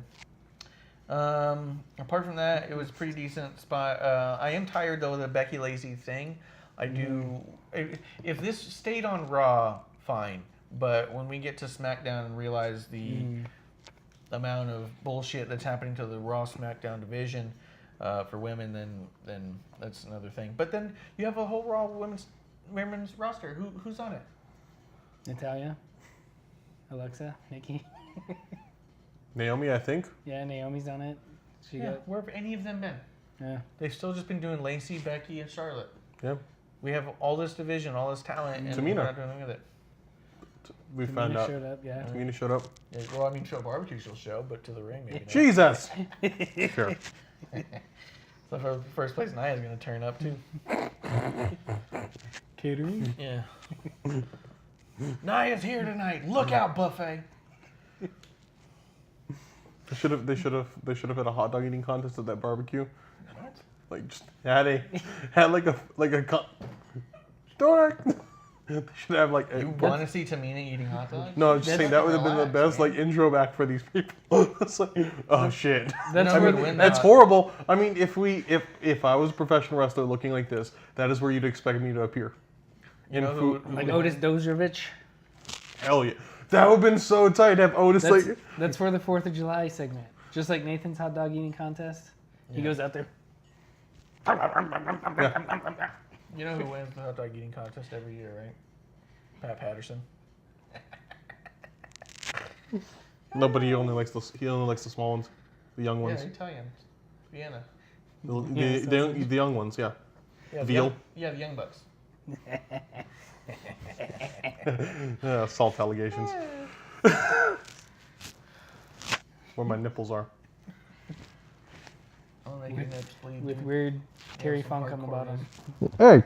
Hey. Um, let's see. After that, Rey Mysterio relinquishes the U.S. title. Joe comes out, chokes out Rey, and then takes the U.S. title back. But that was before or after Corey says he's relinquishing it to Joe. Yeah. And it was like, wait, why? Why say that? Why? Like, the more I hear of Corey on air, it's like, dude, cut his mic most of the time. He's stupid, man. I used to like Graves, but it's like lately, it's like, goddamn, what happened? Did you get hit in the head with something? Dude, his eyes are crossed now. Divorces will do that to people He lost his hair. What? because of Carmella. No, Something well, he was evidently that was stupid. way. He separated with her way. It's I don't it's know. a I'm shit just show. kidding. Either way. Nipples. Nipples, Nips. naps, but also with this, it felt weird. They're not there. They're like the inward ones. they're really. They're like cross-eyed nipples? Yeah, they're really close together. It's like a boxing poster where you're having a stare down. Yeah. It's not those eyes. These two. If you had pierced nipples, they would spark all the time. But this promo felt weird. In general, the segment felt weird. This angle feels weird. I don't know what it was about this promo, and I was like, is it? I was listening to him talk. I was like, I don't know if it's that I haven't seen Ray talk in a while, or it just felt odd. Something about it, like I don't know if it's, and I was like talking. Is it the Spanish? And she's like, well, I don't know. I'm like, no, it's not speaking Spanish. It just felt weird to me, like where he was like, everything about something felt really, like I'm not saying like bad. It just felt weird, like not. Authentic. Yeah, maybe it was just too scripted, and we're not used to seeing Yeah. that scripted. And And he I've- comes from an era where he used to talk. You know the one thing I will say is that was a badass mask. That mask That was sick. that was one of the best masks he's worn in a while. Yeah, it looked like wood. Yeah, I think it looked wood at first, and then it looked leather, Yeah. and then the sequence could have gone, but everything the else that same mask thing. was I was awesome. like, man, if they'd done that one for the fucking Rumble, I'd have bought it. Oh yeah. Do they still have that one up on the No, show? they don't have shit for that. Royal Rumble never happened as far as WWE's concerned. What's Phoenix? I think it was a because mystical second. bird. What happened to all those shirts? I think it's because second row back there's some weird fucking sign. I just want to wipe away. Nash started doing that. He started doing the The order now. arcade. So when we went to go see Royal Rumble, the Access store there just had fucking hundreds of Phoenix T-shirts and Royal Rumble T-shirts and fucking a dozen designs that weren't on the shop. The shop only showed like two or three. Yeah, two of them were custom, and then the one Yeah, and then the one great generic one. one. Yeah, so they had one on the shop and then two in the custom site, and that was it. And there was like over a dozen different Rumble shirts, and there was just a bunch of them. And we were both looking at them, like, you know what? Maybe we'll get the generic version off to the shop when it goes on sale, like they do with all the SummerSlam or WrestleMania ones. Never happened with Rumble. So None of the shirts were there. No. They disappeared. yeah. So They got after like a shipped off month to of checking Ethiopia every or day, Kevlar's like, what happened to all of that fucking, all the shirts? All the So I sent him merchandise. a gif of when Randy Orton burnt down Sister Abigail's house. He's standing in front of it like this with the fire behind him. Like, that's what happened. They had jerseys. They had the Diamondback logos on some of them. Yeah, they were awesome. Dude. Yeah, and I was like, oh, I'll grab one. No, later. And then they weren't on sale on Monday or Tuesday because that's when I was gonna grab one. God damn. They sold them Saturday, Sunday, and that was it. Yeah, and I was like, I don't want to carry this around for this. And then Raw and SmackDown, I was like, oh, I'll go and grab one. All of them gone. Everything. I was So like, then they go into that WWE archive, which is like the end of Raiders of the Lost Ark. They burned it. I will say it was a weird segment. It was cool to see Joe. I think he's really good. Yeah.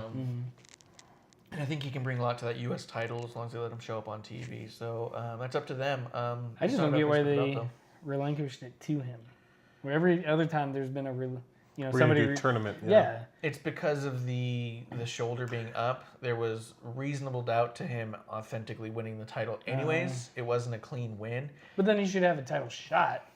Maybe but not just give it to him. Yeah, well, the idea is like, I didn't really win it from you to begin with. I shouldn't have it at all. Do the I right can't have thing. it. Yeah. Or say it because they would say like, well, his shoulders are down, but they always say it for other things too. Like, we don't know what really happened. Say it like that. Have like an official come out. We're doing this because of your injury and this.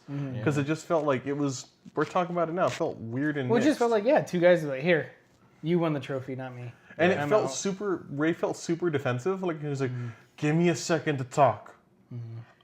Like, and that bugged me. I was like, "Fuck do you mean?" Hold on. Yeah. I will say though that Stone Cold relinquishing the Intercontinental title to The Rock was one of the first big moves that got The Rock a lot of heat from the fans because it was like, you aren't really the champion. You didn't justifiably win it. And so I could see them, that's like kind of a 2-for-1 on this one where it's like he didn't technically win it because of the bad call and relinquish it to someone who doesn't technically have to win it back, just makes them look even shittier. So it could really, I think it gives them a little heat. What's weird because people don't back Joe, and I don't know why. understand why. He's so good.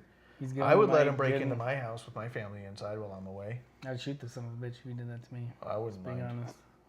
He's good. Yeah, but you'd be laying on your bed with candles and a pink thong on. Maybe. I did invite him in for tea. Wendy. Maybe I would. Maybe I wouldn't. Wendy. Put your hair in front of your face. Oh, it's just little old Wendy. Oh, it's just Wendy in here. You sound like South Park. I don't know why. What are you talking about? Anyways. Oh, I sure hope it's not Joe. Why are you always? You know, Why are you always bent over the damn bed? Like, I read a lot of magazines. you sound like the pedophile on Family Guy. Oh, That's wait. what it I is. wasn't expecting you. Why is this like bottle of industrial lubricant and fucking Quaaludes Hell yeah. How How I about relax. and pudding pops? Cause we show playing on the TV. Wendy. I like pudding. Stackhouse likes Wendy. Wendy.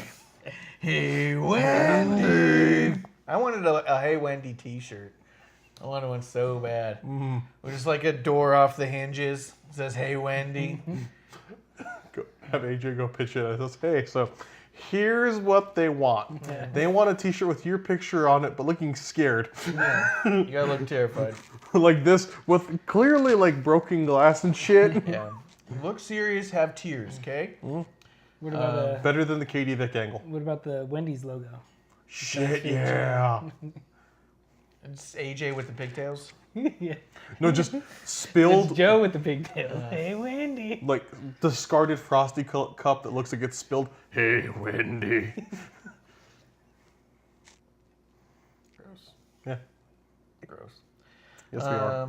Let's see. After that, we got Braun versus Lashley in an arm wrestling match. I like the segment.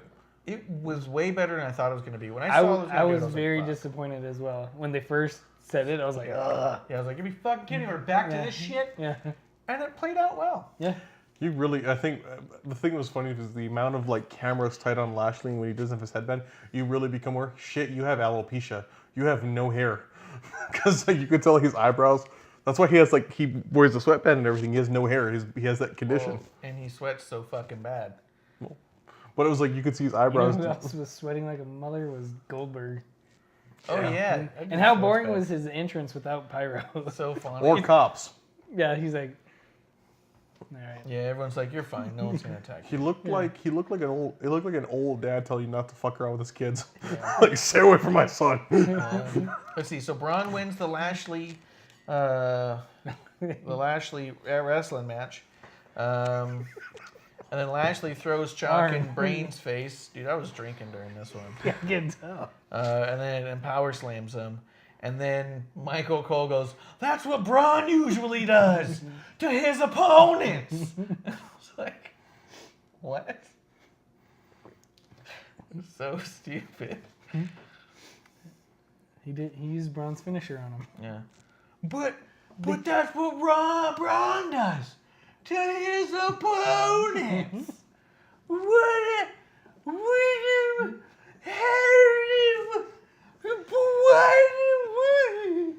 It's not like the old man from 8 Crazy Nights. No, that was what Michael Cole sounds like. I just sound like Michael Cole. The dude with the Bigfoot. Yes, the big one. No, do like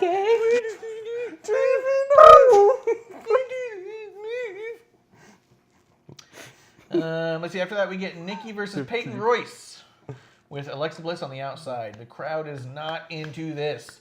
Peyton looks really bad. Alexa gets a coffee delivered, which I liked. And then Peyton kicks the mug, and Billy pushes Alexa into the coffee, and then Nikki gets the win with that kind of top rope bulldog neckbreaker thing. Yeah. Nice move. It's a pretty cool move. Let's see. And then it says, or then I wonder if they're teasing an Alexa Nikki team. They could always call it something like Chaos is Bliss or Blissfully Chaotic. Something kind of But they like did that with Nikki and Becky. And I thought, I thought they were going to do something. Hey, Becky, 2 belts. Go. Yeah. Get your second belt.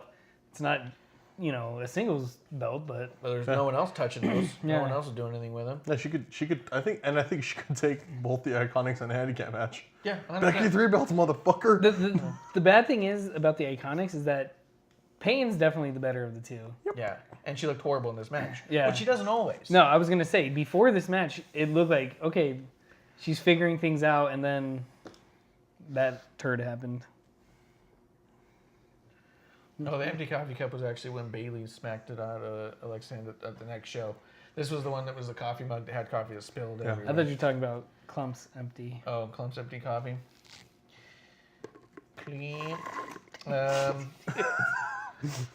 And at that point, I was thinking an Alexa Nikki team could be pretty good. Seeing them go for like a tag title thing could be pretty interesting.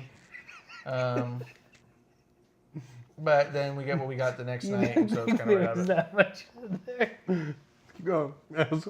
I like the way that Alexa was on the ground, and And there was that whole thing That where was she her jumps problem, on, guys. she knocks out on the Iconics after the match. I thought that was really good. Yeah. It was. But again, it started leading towards what appeared to be a tag thing, and then the Zach next night Mans they found kinda your reversed it. emoji. Oh shit! Manzi found the emojis. Oh, man. What up? That's Iron Manzi right there, Yeah. guys. Manzi, cheers. He's a sub. You can see he's got the championship belt right there. Cheers. That's the 5 o'clock somewhere title. I'm gonna post a picture of it on my Twitter at Ref Marsh on the old twit. tweet, Twat. twat. Twitter. Twitter. Smell coffee. No, we don't. You missed it. No, I didn't miss it. I just wish we could get to the. We're a fucking hour and a half in, and we're not through Raw, and it wasn't good. I've got no notes on Raw, and we're still not through it. Because we keep like. No, because you keep fucking around. Okay. Jesus Christ. Do you want to go pick? You want to pick the coffee out of your nose? Do Oh, I'm good. you want to get it out? Oh, I'm good. All right. Manzi says we're fantastic, and congrats The hell's on that earning sub? that sub button. Sub. Thank you, Thank you. Manzi. Yeah. Oh, I get trusted with this. This would be a bad idea. Let's see. So then we get Seth Rollins coming out, demanding Brock Lesnar. Baron comes out. They scuffle. Brock then beats the shit out of Seth. Oh no. Oh god. That's way too much cup for him too. Seems like he's gonna go too high on that. He doesn't know what he's into. Someone I'm being an adult. We're good. not doing it. I drink Haritas a lot. I know that one you Spill open. it a lot too. You iced me. Dun, dun, dun, dun, dun, dun, dun. Ice, shamey. Ice shaming. Bang, dun, dun, dun, dun, dun. Let's see. So Seth Rollins comes out. He demands Brock Lesnar come out and cash in the old contract, and then Brock ends up beating the shit out of Seth. And Give me it what goes I like- want. Yeah. Give me what I want. Fuck. Don't put it in my cup now. You fisted the thing. It's been all over the place. You nearly chipped my glass. My iPad's good. Give me the bucket. Okay. Oh shit. I got you, buddy. Whoa. Jesus, don't like done. Cheers. Oh my god.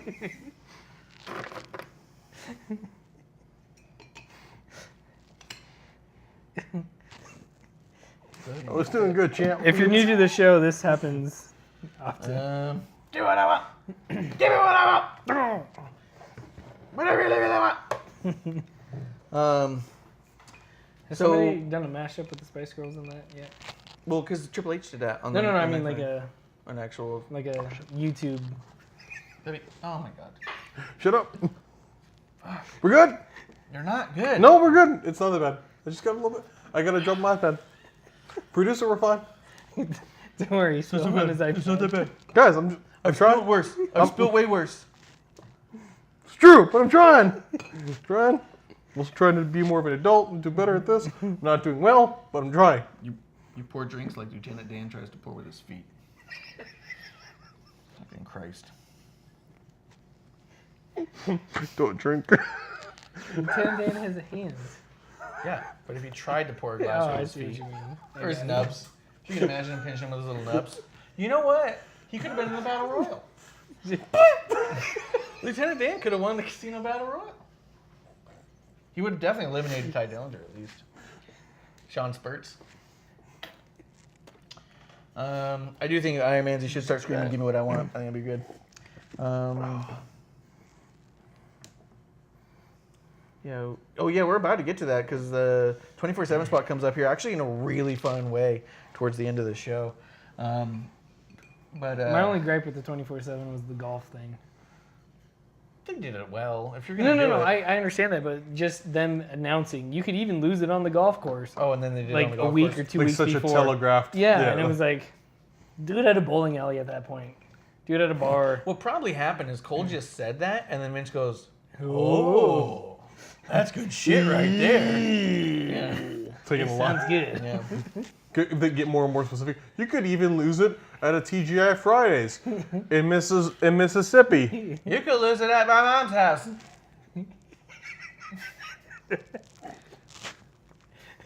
Didn't spill. I'm trying. Let's see. So I really liked this segment with Brock because it was this whole he's going to cash in, and then he beats the absolute shit out of Seth. He uses it busted open on his back, Yeah. bloody and shit because that The edge of the chair. Well, he was bending so bad, I think it got ripped. I think the metal split, and so I think it cut him because of that. And then he ends up telling Heyman he's going to cash in on Friday. Friday! It was a Friday! It was. Chili's, baby back ribs. Wrong restaurant. What? What do they do on Fridays? It's just What's their Chili's. jingle? They don't have a jingle, dude. I don't know. We haven't had a sauce. Friday too. That's Yeah. also Chili's, isn't it? Oh yeah. I actually went to Fridays recently. The one at Chase Field. I think it's like the only one in Arizona now. It's like, I hope they oh, got a shit. good microwave. Chef Mike helping everyone out. That's Applebee's. Chef Mike, you have a Chef Mike Chef in every Mike one of those restaurants, restaurants. yeah. Chef Mike's there. They're always family. Except for at Chipotle. They make that known. Oh yeah. And that's why I get sick every time because whoever's doing can't fucking cook. What'd you guys think of the Brock bit here? Because I liked here it. we are. I liked the idea that he would look so vicious, so Mm-hmm. intense, and then so nonchalant about that title. Like, Yeah. I don't fucking need to get the title. I liked it and I didn't because I didn't like how he said Friday. Yeah. If he just didn't say anything, not now, cool. Just not now. Is it not because of now. his weird high pitched voice? No, I don't care about high pitched voices. Well, So, but it's something to make people watch on Friday. Yeah. Stackhouse thinks it's a swerve, and he's going to cash in on Kofi on Friday. I was actually thinking that too. Please fucking don't cash in on coffee. Dude, if he does, I want Kofi to defend. But the Saudis are still pissed. They want Kofi to lose. What? They're pissed at Kofi. Why?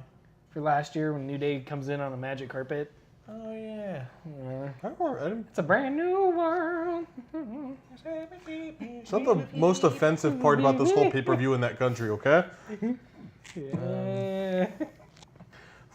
Also not having any women, and also telling a talent you can't come because combination, like where you're from, or where your family's from. Well, yeah. Safety is a horrible thing.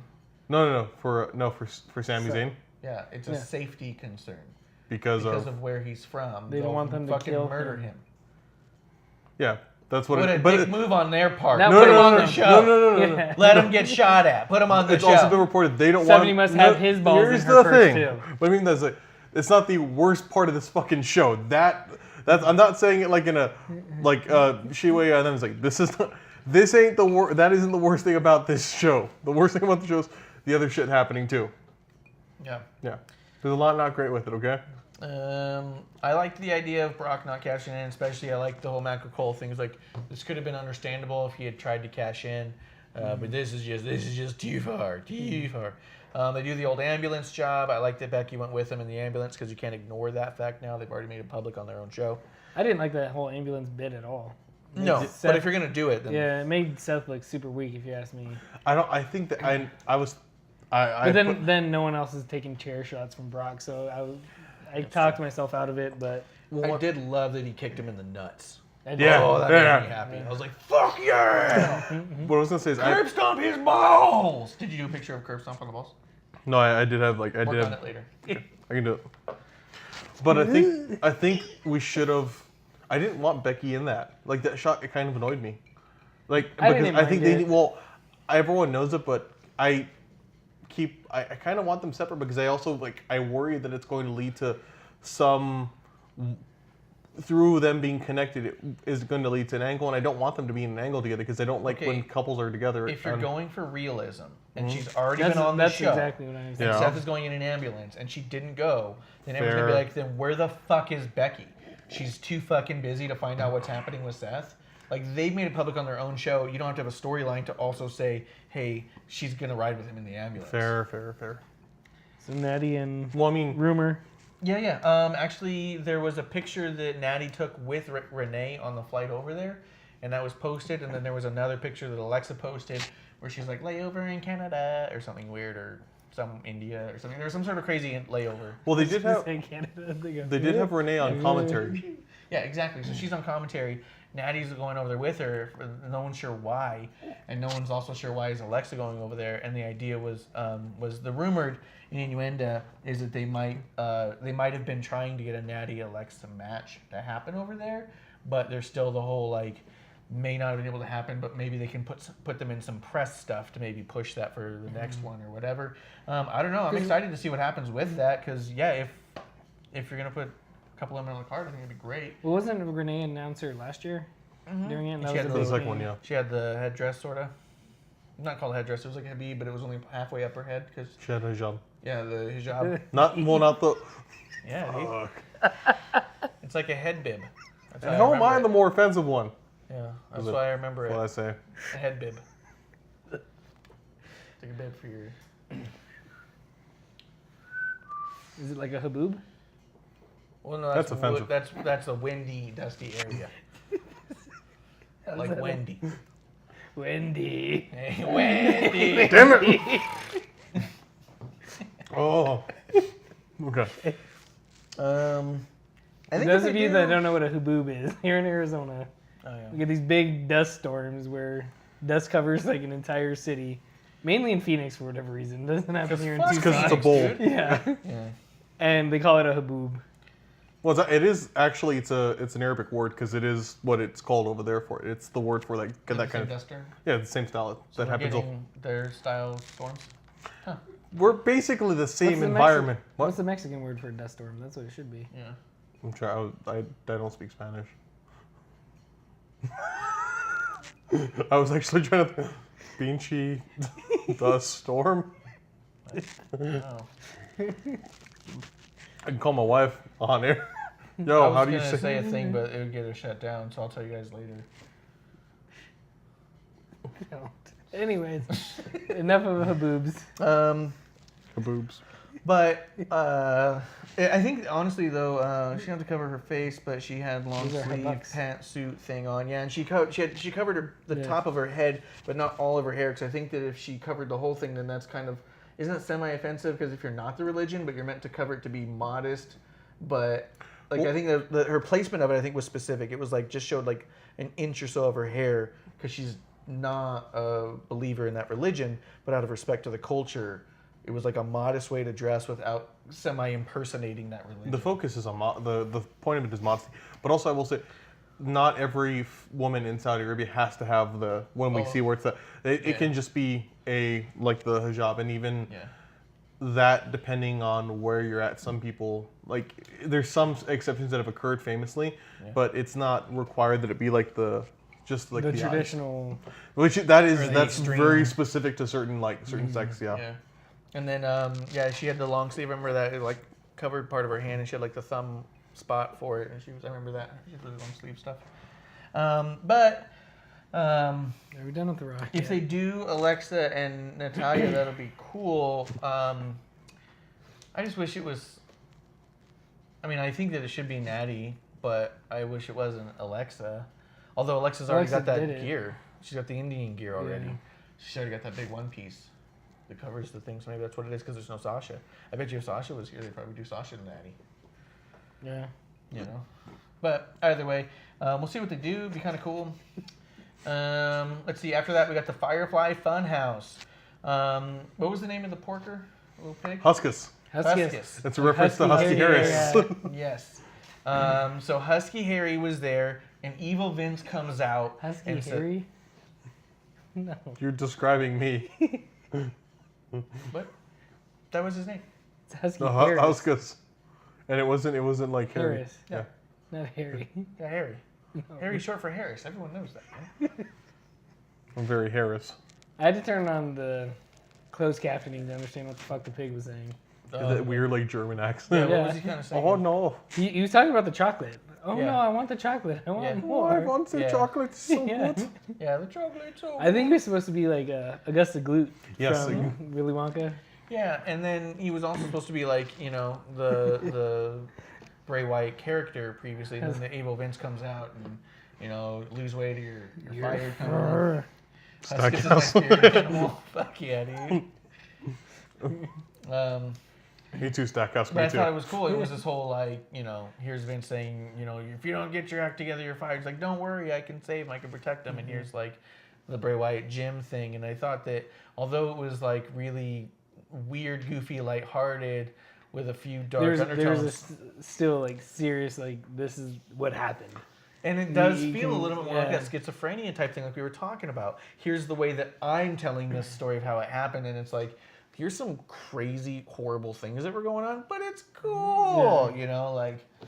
I like that it's not purely like just gone downhill to be dark, that they have these ones that are mostly light, because I feel like it makes it a little bit, like it has more depth to it. Because if it were bouncing around, yeah, if it was just like straight, like, I'd be like, okay, I'm kind of tired of this now.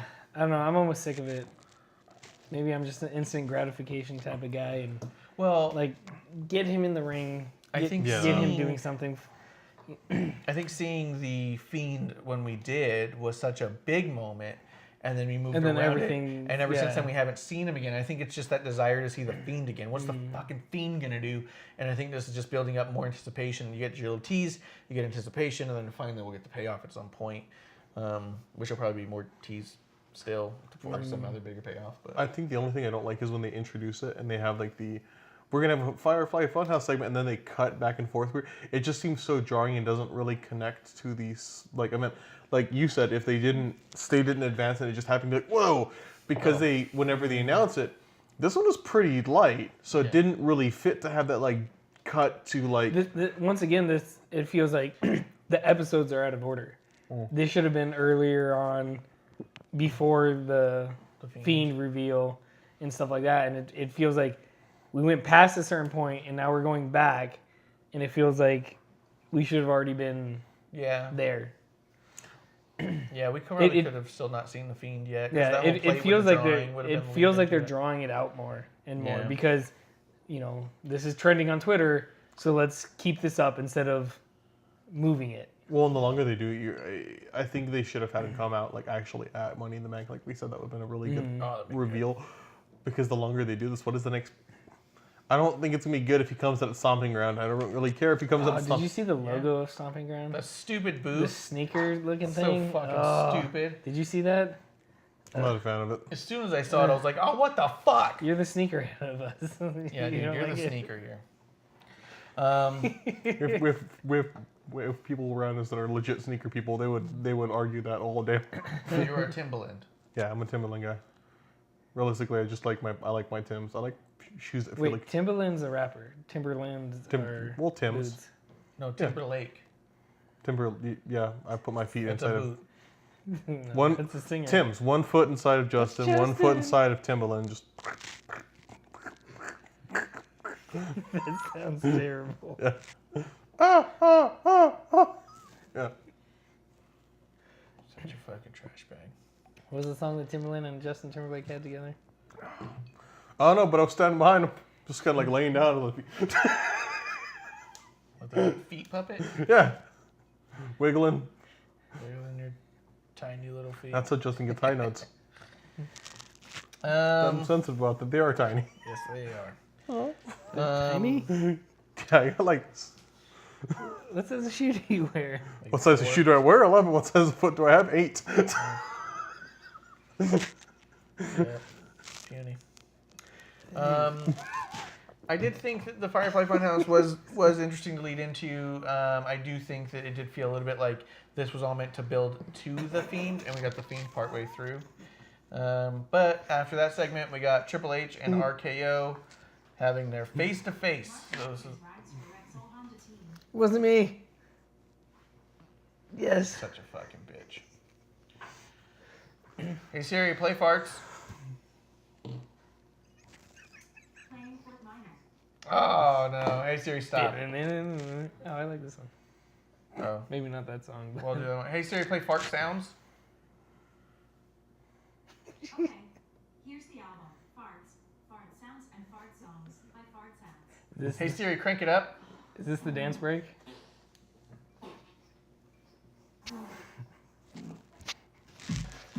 All right, hey Siri, stop. Hey Siri, stop, please. Siri, we have a show. God, Siri, get your act together. You're an asshole. It I wasn't thought the me face to this face was week. good. We're getting like a lister on staff. Yeah, should be on the credits. It What do was. you think of the face to face? I liked it. It looked like Orton went out of kayfabe. And, I loved. Yeah, I was like, Yeah. it made me so happy because they weren't like it was when he said that and he was like smiling and laughing. He's like, I like that. That's good because it didn't. I didn't want it to be like this stupid, super serious thing. Yeah. And there's so many times where you see Orton go out of kayfabe, and I love it. And it When he makes me like corpses, him you're more. like, When we went to, I know we referenced it in a show earlier, but for people that wasn't tuning in around then, after Rumble, Daniel Bryan came out with the hemp belt, and it was cut from air, but Orton started talking about something about him rolling it up and smoking it, and he literally went like this and like did the whole gesture, and like it was great. But most people don't see that side of Orton. Yeah. I think it's something that I wish, looking back, that they did more because you see a lot of weird things on the internet of him like messing around with Triple H or giggling at things because he can't keep a straight face, and I kind of wish he was booked less serious because he's really good at it. It's funny to see him like laugh. Oh yeah, just his facial expressions is Yeah. But you can tell, like, to me it seemed like it was over. Triple H was walking away. He grabs the mic. Take your balls out of Stephanie's purse. And then he's like, yeah. We've heard that before. Seth said the same thing. Yeah, but it didn't come from but, Randy, yeah. and it was natural. It wasn't scripted, it seems like. And yeah, and then Triple H's reaction is he kind of started as so because like, well, Yeah. you try, like he just kept saying like you Hey. can't think. That's a true fact. What's going on in the chat room right now? Kevin is a sensual dancer. I'm a saucy wench He is a saucy wench. that And did he not will- play. He will sun spray all over you. I thought it was really fun. I did like the back and forth. Triple H, doing like, oh, it's just they're so big, they're so heavy, it's hard to carry them around. It's like you wouldn't know about anything about that because you've never had any. And then just like throws the mic at him like, we're fucking done, dude. Like, yes, stop. Like it was really good. And I love it because he's in the corner just laughing about it. Yeah. He's like, He doesn't I care. got him. Like, Yeah. whatever he comes back with, I'm not going to say anything. And Yeah, because I liked it. I think also it was the whole like, what are you gonna do? Because you either walk away and let me say that, or you're gonna have to say something on the fly now because I wasn't supposed to say that. Yeah. So I think that was the whole smile of well, like, what do you got? Yeah. And I think it was little Triple H like, all right, But, son of a bitch. yeah. Let's see. After that, we had Ricochet versus Cesaro for the third time, and still not getting old. This This one's great. Yeah. I put it's a stellar match. Having 3 matches also show how to, like, because I feel like their matches really could be like these how-to guides for people, and it really shows how to properly leave things open for the next match, how to continue to innovate without becoming more dangerous. Like, they're doing cooler moves, they're leaving stuff open, they're not doing every single thing they know first match, and then how do we do different iterations of the same things we know every other match, which is why we get so tired a lot of these matches. Here's 3 dudes where each match is identified. No, there's 3 of them because the moves are their own move. Okay. No, so here's a couple of dudes who, it doesn't matter how many times you put them into the match together, they're going to have a different match than they've ever had before, and it's still going to seem innovative every time. Yeah. Well, see, the only thing that's getting me with this is that it's for nothing. There's no really storyline for it. Yeah. If it were serious, like if they did the Cesaro series again, but with Ricochet, like a series of 7, I'd love that. Something. I did love the R-Truth spot in this though too, where He pulls out the table, yeah. So yeah, the stakes are for nothing, and it seems really weird because it seems like is Ricochet capped off in the spot, and where does it go for either one of them to do anything? Even the idea of like Cesaro wants to make a name for himself by defeating Ricochet. It's like, well, who the fuck is Ricochet? And then we get Cesaro attacking Ricochet after the match, goes for a table, and R-Truth is on the table. The 24/7 spot has Carmella super kick Drake. And that was the comedy spot that Meltzer said. Yeah. Oh, the papers went everywhere. It's just like AEW. How dare you steal AEW's joke, which was from the fucking, was it 2006 when HBK did that to someone in the back when he was super kicking everybody? and then in the middle he super kicked Ty Dillinger. Stan. I think that was like a... It was Stan. Stan Dillinger. Stan. Yeah, Stan Dillinger. It's not your Eminem Stan. It's Stan. Office Stan. I do agree with Iron Manzi on this one. The R-Truth title run is the most fun we've seen in the mid-card roster for a really long time. Any of those, even like the U.S. title hasn't been this interesting lately. IC title hasn't been this interesting lately. Fucking, what was it? The Universal title hasn't been this interesting lately. The Universal title has been nothing. Ever. Yeah. It's the highlight of the show. It's stupid, but it's, Yeah, but it's a really fun spot that they've been keeping fresh in different ways. It's really coming around. I think that this being like the R-Truth title, who better to give that to? Because that dude can work with everybody. He can make everyone look good. He can look amazing. He's believable as a champion. And he's still like funny. Is he 4 or 5-time now? He's 4-time. 4-time. Not at this point, but he will be at the end of the show. And then we get Undertaker. Probably be like 6 or 7 times by the time we're done with this show. Yeah. Let's see. So then we get Undertaker coming out, who gets cut short because of time, and it's really funny because you can see him sitting there talking to into the camera, and all of a sudden he goes, "And Goldberg, you're next," and then it cut out. So someone's all like, you know what I mean? And he's like, "Shit." Well, the only thing that got me was that he actually says, "You're next, rest in peace."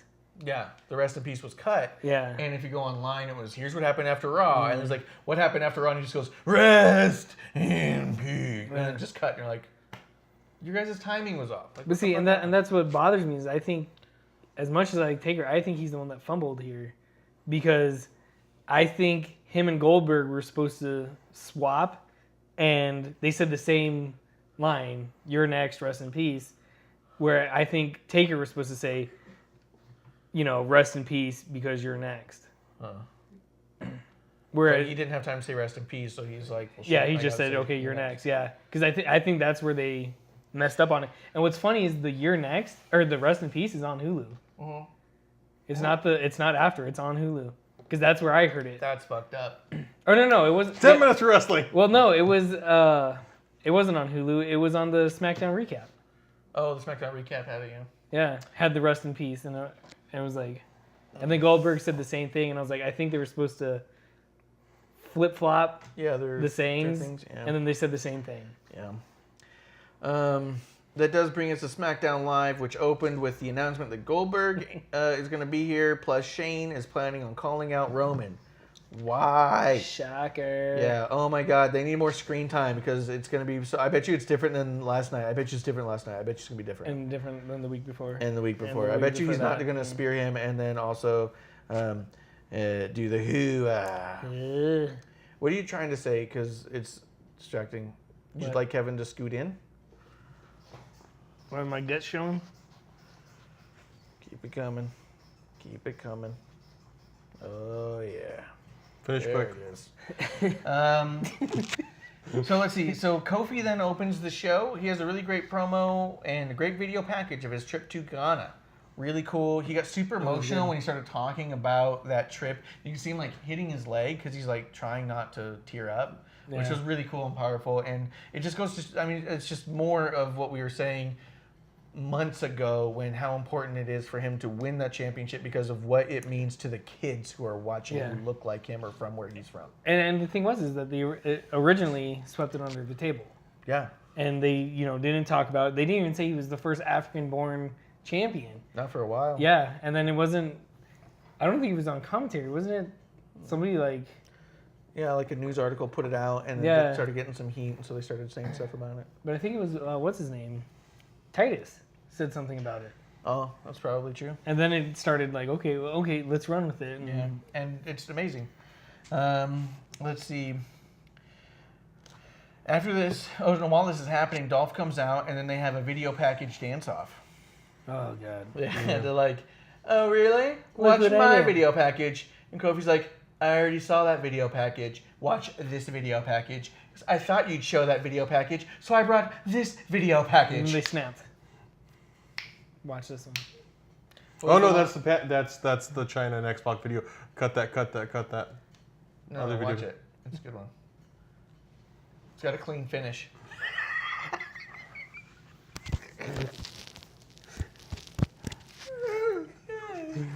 Now we're getting to physical impact. What? Now we're getting to physical impact. I don't know what you're talking about, dude. Like, God damn it! Keep it in the ring! What kind of ref are you? You're not supposed to make contact with the other people. It's true. Jesus. I'm an official. Keep your hands up. It was really weird. The video packages were all very good. They're always good. But it was really weird to be all like, Like, it was this weird, But that's the thing that's bothering me is that type of shit's supposed to be on the kickoff show. Yes. It shouldn't be on the Smackdown. Shouldn't be on Raw even. It's just weird to have a promo be a video package that actually has back and forth. It's one... Siri, stop! It wasn't me again. It's weird to have it to where it's not like, hey, remember this, and then they talk about shit. Or, I thought you'd bring that up, let me show you this. I've seen sometimes they have one and another, but then this one went back 4 times. Where I was all like, wow, this is just a whole lot of, know what video package it's you're like a play. Facebook comment feed where everyone's going back with GIFs. Yeah. It almost feels like they respond in defense saying, hey, the promos feel really stiff. And they said, cool, we'll just get rid of fucking promos. It's not that we're over-scripting them. Let's just add in paper. If we can't script them right, we'll just edit them before. Yeah. We'll make it work. Which... It should have been me! And then it makes it look like shit in the pay-per-view, because the pay-per-view, I love those awesome, super hype video packages in the middle of it. But see, the problem with that is I like those too, but they show them on Raw and SmackDown all the time, and it's like, wait, these should be saved for a special occasion type of thing. The reason, as far as I remember, I always thought the reason you put those video packages in the pay-per-view is you can't have the talent out cutting promos in the fucking ring. Yeah, so you get them hyped up for what happened beforehand. Yeah. And then what is it going to be when you watch goddamn, like, whatever this stupid house show in Saudi Arabia is going to be? Are they going to, like, cut to... Are you talking about the WrestleMania equivalent event, Super Showdown? Exactly. Oh, sorry. One of the best wrestling events of the millennia will be... Are they going to do... Of the month of June. Are they going to cut to... Of the month of June.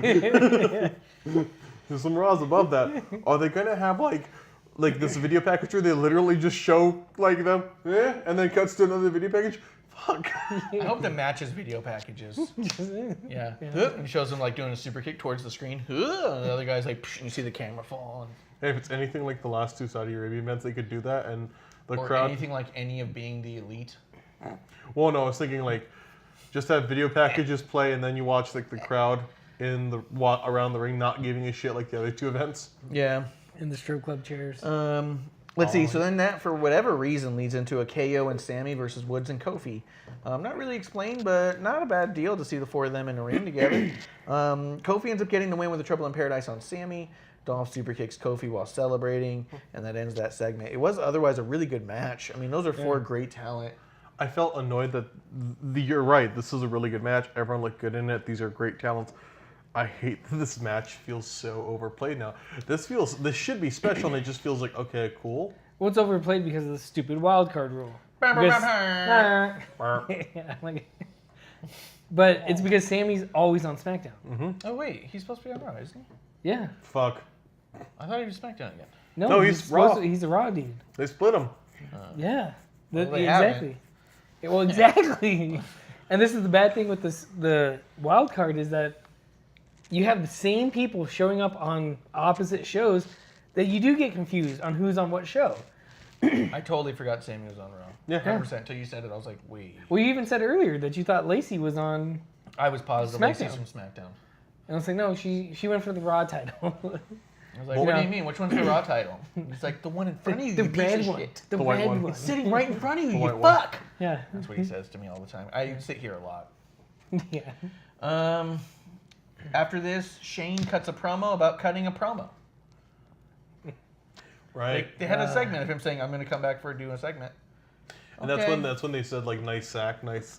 Like the Revival's with him in the ring and they say nice sack, and that made me think. Really? Yes. That was them who said that? Yeah, and that's why I was like, I like that more. That's The good. spear. The And Revival's good.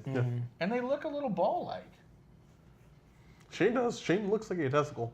Well, I mean, like, Dawson's got that whole, like, undernut. Yeah, when you Fuzz. fuck up shaving, yeah. Yeah. After that, we get moment of bliss. Alexa comes out in ring gear, which I was like, oh, so we're going to get an Alexa Bliss match, I guess. And Bayley is the guest. Carmella and Charlotte interrupt. They declare a #1 contender match. I think they all did a really great job, actually, and I really enjoyed the use of the coffee again. I think the way they're utilizing that comedy bit.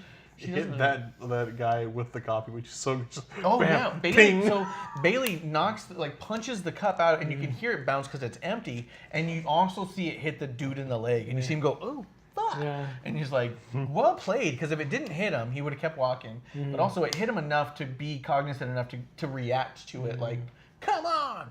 And then, but also not overdo it. Just hear him in the background, fucking bitch. Yeah. My leg. I'm suing. Shit's hot. Yeah. Yeah, he just like falls over and holds his leg.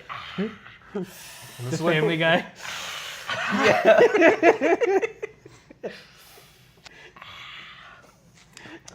He's just laying on the entrance. I thought they both did a really good job, though. I liked when Bailey's all like, do you want to interview me? And she's like, I'm just waiting to get my coffee. And she's like, I'm your guest. And she's like, rude much? Yeah. Fine. You know what I mean? Like, the back and forth of them was pretty decent. And it showed Bailey not being like. A total pushover. Yeah, I Yeah. like Bailey with attitude. I do, too.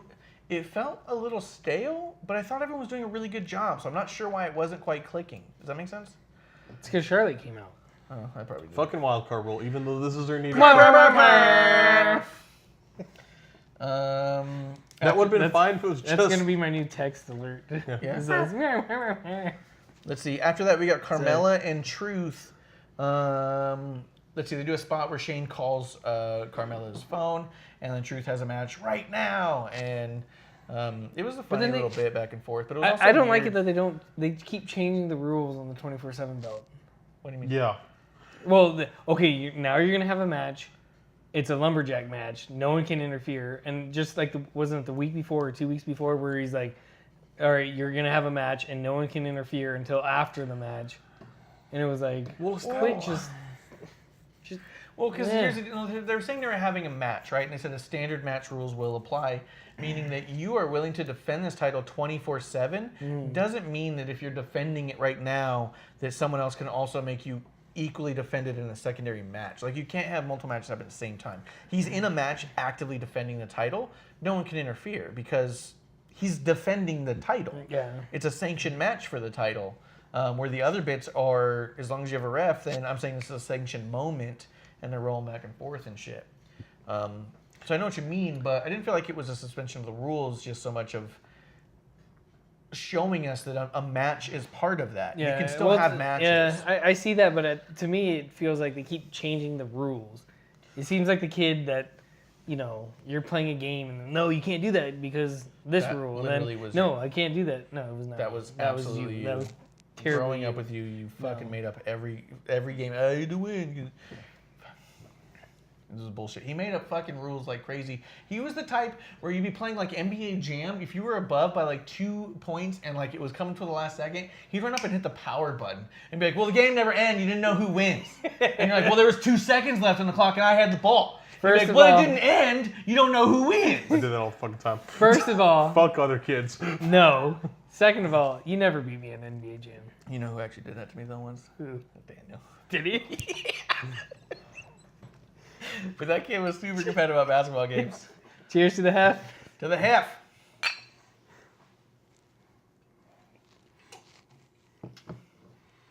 That's how you say heiferly in sign language. Oh, really? Yeah. Yeah. Next time you see him, go like that. Hell no. How to say bullshit sign language? Really? This is tornado.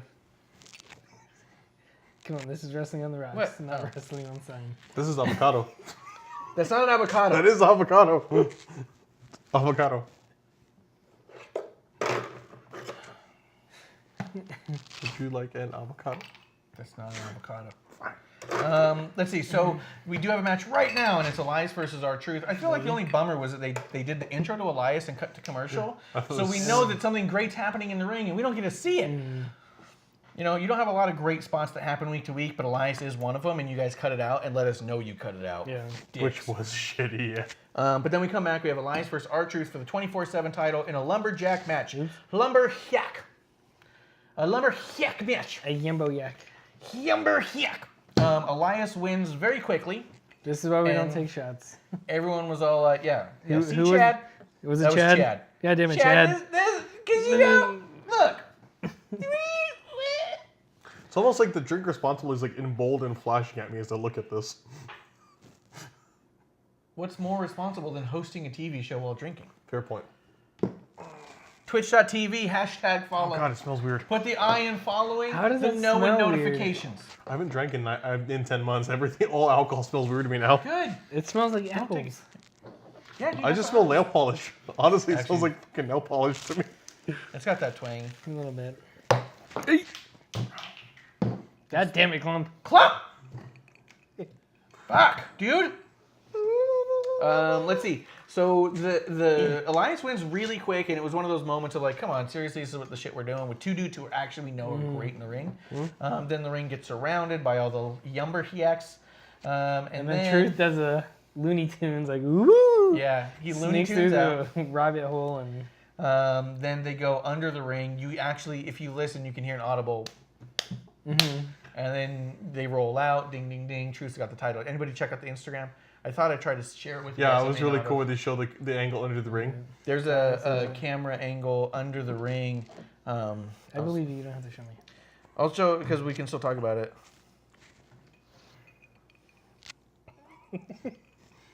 As it goes dead silent.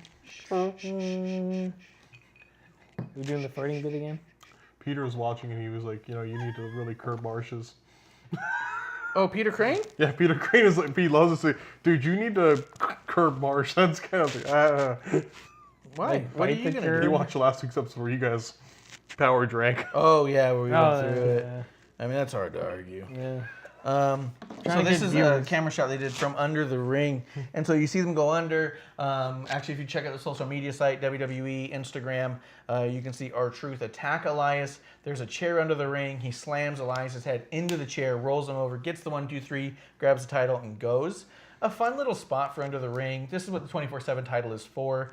Really entertaining, interactive, because now your social media is giving you information you didn't have before, where typically the Instagram is utilized to give you spoilers. But where's all the tables and the Gatorade? Yeah, most 20 by 20 rings come with Gatorade tables and chairs and this and a is Halloween one, decorations. one piece of wood with barbed wire all around it. That Yeah. usually comes standard with those. Well, that's how you rings. get the turnbuckles in place. Kendo right? sticks. Yeah. Yeah, exactly. What was funny is if you look at it, you can see it go over and you can see a monitor down Yeah, there. I saw that. And so for a second, you're all like, "Who's gonna come out later?"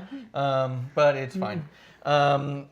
It was a fun thing. Truth comes out champ again, 4-time champ. He sees Drake, runs off, and it's a fun little spot, and at least they did a match with it and kind of gave it a little bit of a highlight.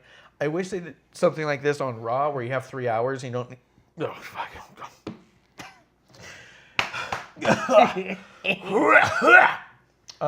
It's not mic check time. We're live. Oh, that's a good point. Sorry about that. Sorry, Stackhouse. I know you probably wear headphones. It probably was awful for you. Let's see. It was a fun little bit where, I mean, this is what that title is all about. This is what it's for. Yep. And it was nice to establish it. I think it legitimizes it by having an official match finally. This is a match for that title. And then to have the Lumberjack Edge. Well, once the match is over, now you have a ring surrounded of people who want to fuck you up. So kind of fun way to get around it. But you're right, little Looney Tunes. One, I love like when R-Truth came out and I told you this. The look he had when he saw Drake Maverick coming was fucking crazy. Oh shit, he starts running and Drake just dives like thud. Yeah. Dives for him and he just jumps over. You know, going back to the golf course scene, the only thing that pissed me off is that Jinder was in ring gear. That's what everyone liked about it, because I thought it was so funny that he showed up in ring gear ready to fight, and Truth was not in ring gear ready to fight. So it's kind of like, I'm ready to go, let's go, ref. Cube him. Put it in my fucking hand. But the thing I didn't like about it is that you see the old dude taking, you know, what was it? Practice swings, driving the ball, whatever it's called, on the driving range. And he looks at him and he's like, why is that 6 foot something Indian in just underwear? You know? You would think the same thing on a golf course. That's standard. I'll Not tell in- you, I met Jinder twice and neither was he in underwear. See, that's bullshit. Yeah. Get your money back. If I had a title, I would have expected to defend it. You didn't show up with your title and been like, Yeah. come at me, Jinder. Hey, Wendy. Let's see. After that, we get Shane coming out with the Revival to give a mediocre promo about Roman again. Roman comes out, punches Revival once, and they're dead. McIntyre then comes out, Claymore's Roman on the way to the ring. And then Shane does exactly what he did last night.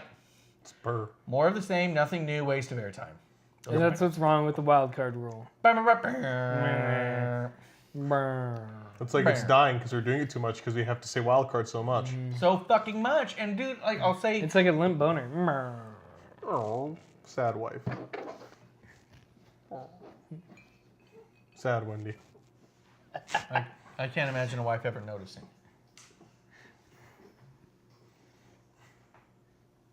My wife doesn't have 3 kids.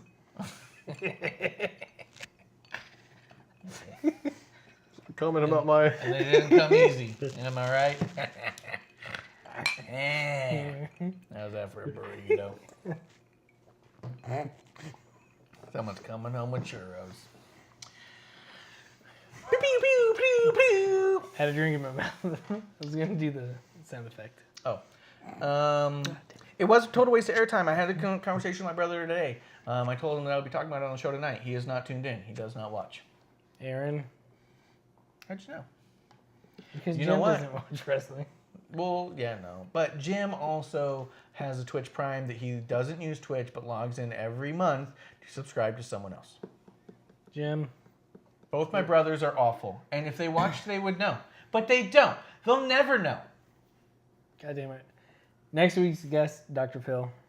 Yeah, I was going to say, this, you guys talking about playing video games, I feel like a family therapist.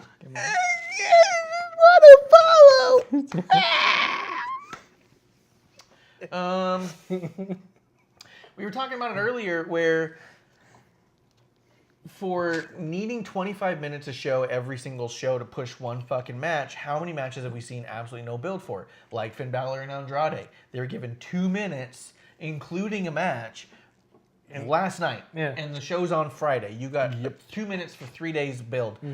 And this is getting 25 minutes a show, and it's mediocre, and it's repetitive. He did the same thing night after night. And the problem is I don't know the Saudi card off the top of my head, but the Roman Shane match is at the bottom.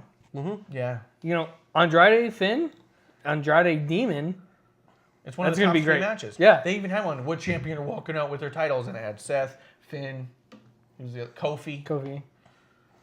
And the thing is that the Kofi Dolph match is kind of annoying because I think they played the I'm the victim here. It should have been me. Should have been me! Way too hard. But yet, I know they're going to put on a good match because they're two great talents. Should have been me! My mic was apparently too. I was like, Did you mute him? she tried to mute me. We did Should have been mute! our show Saturday. My mic was off the entire time. Yeah. Yeah, she has a way of just shutting us down. We should turn our mics halfway down. Yeah, halfway middle through of the the show, just show. all the way, 50%. Boom, this is good. So I Damn it, should just producer, start give me my yelling? picture back. Yeah. So I should Give me just back, start yelling. Let's see. After that, we get a triple threat where the stipulations say winner faces Bailey at Stomping Ground. Whatever happened to being called the number one contender? We haven't had a number one contender in a very long time. Yep. It's the winner gets a shot at this title. A winner has a future match for the championship. The winner faces Bailey for the title. What happened to number one contender? That's what made it sound legitimate. Mm-hmm. Remember, that was the whole There was- Attitude there Era was was a- number one contenders. There was one recently. Who? Who? Give a Double- who. What the fuck is wrong with you? You believe in who? Oh. Who? I like the squeaky who. Who? Should I just do this first thing, Carla? Yeah, see. Fuck it. No. Sound like one of those porgs from Star Wars. You can see them going. Oh, the porgs. Yeah. Dude, you're shaped like a porg. Fuck. Life-size porg. Yeah. You're like an oversized porg. I'm not arguing it. Fuck. Yeah, that's fair. Shit. Damn it! God damn it, Point it actor. out. They found out. God damn it, accuracy. Why are you like this? No, Yeah, but where I was going I was with gonna say, Double or Nothing had a number one contender match. Yeah, double They used No, it. Yeah, no, they used number one contender. WWE did recently, and I can't remember. I can't think of one. And that's why I made note of it. I was like, why is it not called number one contender for the There was SmackDown one title? that they called it number one contender, and I can't remember. It was recently though. Well, I thought If, number you one. find it, if anyone knows, tweet us at Ref Marsh. They don't have social media. 'cause Yeah, they don't. tweet us at Ref Marsh, Tweet us at me. or you can just Tweet mostly put him. it in the chat. Put it in the chat. If you can remember any time in the last year that they used the term number one contender, I'll give you a win on that I'll one. bet it's you like a- $10 that they used number one contender in the past year. You're not a viewer. Yes, I am. And you didn't you? Well, I guess you brought the booze this week. Yeah. We'll give the Picture. first 100 viewers give us a right answer, $50 each. Yeah, Clump's Not fronting it. Yeah. Yeah. So we do end up with that match though: Carmella versus Alexa versus Charlotte. Alexa slips a couple of spots that came off really weird, but it was overall good. And then Mandy and Sonya come out to watch at ringside, and I don't know why. It's never explained why. It doesn't make any sense why they're out there. Well, they said because they have a feud with Carmella, but they don't. because of Money in the Bank. When Carmella injured, or Mandy injured Carmella. Wait, no, yeah, it doesn't make sense. Yeah, it doesn't make sense. And then why isn't it Bailey? Why isn't Bailey out there to see her contenders? Well, see, and that's the other thing I was going to bring up earlier, way earlier, with the Charlotte Lacey match, is why wasn't Becky on commentary? And this is the problem with, for whatever reason, it's Raw. way up there. Yeah, why does Raw have their commentary way up there and SmackDown is ringside? I've I never will say- liked that spot for commentary. I think It just it's annoys the shit I out of think me. it is. Oh, and then Double or Nothing, they put them up above. They were in the top, so it's even Like worse. in the actual press box? Yeah, Really? yeah. So it was even weirder. Hey, at least that makes sense. They're in a space that makes sense for it. You get what I mean? I don't like either one of those spots. I like ringside. Wait, Chupacabra's here. we don't have it upstairs. Exactly. What the fuck was that? It's the Chupacabra. I'm gonna get him. Hold my drink. Yeah, he all comes back with his carcass, like, I don't know what it was, but it died so easy. You're one of your neighbors. Yeah. Yeah, but Let's see. I don't know. I don't like commentary there or up. I like it ringside. And that's No, just bottom line. You can put it wherever you want, but ringside is what It's I like. traditional. It makes sense. You know, they always say, "Oh, the champion wants to scout their opponents." Mm-hmm. Put them on. You know, put the headset on them and let them talk about it. Yeah, let him talk about it. When so we Bailey know. was out, or Becky was out there, it just felt weird and awkward. Yeah. And then all of a sudden she's Although I just thought sitting she there did a and really good job. She did, but at the same time, you have to sell that spot because they put you in an awkward predicament. Yeah, and she did it better than anyone could, I think. Yeah. I think it'd be really tough for anybody else to pull that off the way she did. But again, yeah, if she was sitting at a table talking about the match, then it could have gone way better. Yeah. Plus, she's not bad with a mic. Give her a mic. Yeah. But you're going to have the commentary so far away. Are you going to have to watch a monitor or watch a match? You know? So, And the other thing that's also always have pissed me off with those spots is that when they're doing commentary, you never hear them say, oh, look at, like in UFC, oh, look at, they were leaving their elbow a little low. I can take advantage of that. It's just more of a, yeah. I said this and that. Be strategic about it. And be, oh, look, she's dipping her elbow there. If you grab her elbow, pull it back, I can grab her in a guillotine or whatever. Yeah, and Joe they does shit like that exactly. And he's leaving his leg open. He's fat. He's leaving his backside they've open. never utilized that, and it's always bothered me. Yeah, because they always try to do the whole well, I wouldn't tell you my plan. I'm not going to tell you my plan. Yeah. If I tell you, then they know. You think I'm You don't stupid? have to, and they don't have to follow through. And no one's like, But Exactly. exactly. It just says, here's a weakness. Yeah. You might not see this as a weakness, but that arm is dangling. I can grab that arm, twist it up. And then if they use it in the match, it's like, hey, they saw this from watching it. They studied the film. Yeah. It plays out. But I don't know. That's always bothered me. Yeah. you said that Bliss licked off, like, She's and off. I had that as like Bliss licked off, and I think it made less sense to me that she won this. I think it would have been good to have her in there to compete, and I liked it was a triple threat because you could put the spotlight on her, but also have her safe and protected, so that other people could look better. But having her win, I know that she was one of your top people. I don't know if you need this yet. I don't think that it. I think she was a top person when they didn't have the division they have now. Yeah. She was a top person when they were burying the people who were so qualified to be on top. Now that those people have risen, now that you have a Bayley and Becky and Charlotte and Asuka, and you have these people up Don't on put top, Asuka up there. she's fucking amazing. But you have these people way up on top. very sloppy. Alexa is going to come in and look messy when you see her. Yep. Because she can't hang with them. But see, I think as soon as Alexa won, I'm glad that they've actually put her in the ring again. She's healthy. As soon as she won, the reason why I thought that they gave it to her was to legitimize the wild card. Because they even said it at the beginning. How big would it be if Alexa comes in as a wild card and gets a title shot? And I think I 100% just in my heart think that's the reason. It's the wild card. Fuck, if Bayley loses the title for the fucking wild card. I don't think she's gonna lose it. And that's the other thing. And truthfully, not, yeah. I like Alexa. I like Bayley. I want Bayley to win it I think that because it doesn't make sense. Once again, Bayley's done the favor for Alexa every fucking time. She's never won against Alexa. So I think that this is Alexa's chance, and this is all like inside baseball bullshit, but if this is Alexa's chance to put Bayley over and legitimize Bayley. Bayley's finally figured it out.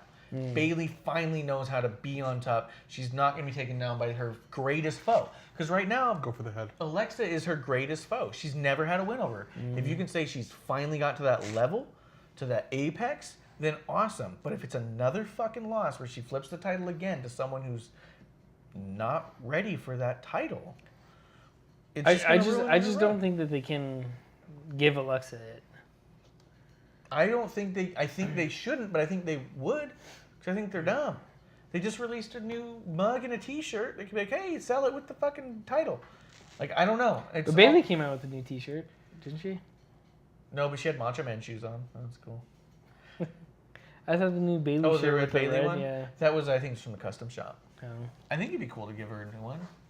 A little Money in the Bank briefcase with a little boat, like a little ponytail outfit and a little championship going on it. It'd be fun. Bayley in the Bank. They had a really cool. I'll show you later, but they released the plaque finally for that. It's really cool. It's got the Money in the Bank, the Smackdown, and then her winning the Smackdown title. So it's like her celebrating on two of them, and then the win on the other one. For 3 pictures of the one mat. Wait, but that's also weird though. You can't have one piece of mat for 2 separate matches. Well, they leave it for a couple matches, but Sometimes, but it was spread out that it's not the same mat from both matches. yeah. But if you had a Becky match with the mat, Well, that's And what then I'm saying. you have Is that it's then it not had the to same come up. mat, but Yeah. If it was back to back, then yes, it's the same match. But if not, it's not. Yeah. So then which mat do I have? I didn't order it, but I might. Maybe you get mats from like when it's like a super obviously bloody match, so you can see like, oh yeah, that's totally the. They can't sell blood, Clump. You know this. You've tried. I got trouble because I was putting it in Ziploc bags, Yes. and it wasn't mine, and I couldn't provide a reliable. And they weren't source. sealed well. No. It was like the single zips. Did you try and suction them out? Let's see. It was a solid match. Otherwise, Carmella looked great. Charlotte was solid. Charlotte did another spot she did in the night before that looked really weird, and it again played out really weird, where she like hangs herself up in the middle rope, and then the person on the outside like comes up for a knee. She's like doing it really awkwardly, and it's 2 nights in a row. She's anticipating it. Yeah. It's not like they missed, or Yeah. Oh, I the missed and they shoulder got me. thing. Oh, I missed, and then boom, it was like no one's there, and then Yeah, gates then they come kicked. I know over. what Yeah, you're talking I'm about. where I'm supposed to be now. Come on over. Yeah. Okay, here I come. You know. But And let's see, Adam Cole. Sonya, Sonya and Mandy get involved and distract Carmella, and then Alexa gets the win with a DDT. Alexa's DDT is decent. At least I don't think it was on the knees this time, right? Yeah, it was. It was a knees DDT. Well, it was weird. It was weird when she did the Alexis, like when she let Alexa land on her knees, and then she like sold as like pain, like ow, because we've seen people do that. Like that was something. It's like, why is that hurting? The thing I did like was the Twisted Bliss while the figure 8 was in progress. Oh yeah, that was great. That was great. That was a great spot. When I saw it happening, Charlotte, too, I was like, oh, that's yeah. nice. As soon as she went up, I was like, oh, she's gonna flip it around, and Charlotte, obviously had to let go and Yeah, do the hit thing. at the right time, and I that will was say great. the ref took a long time to get that count going. What the fuck is that? It looks like a little ball of fire, little basket on fire.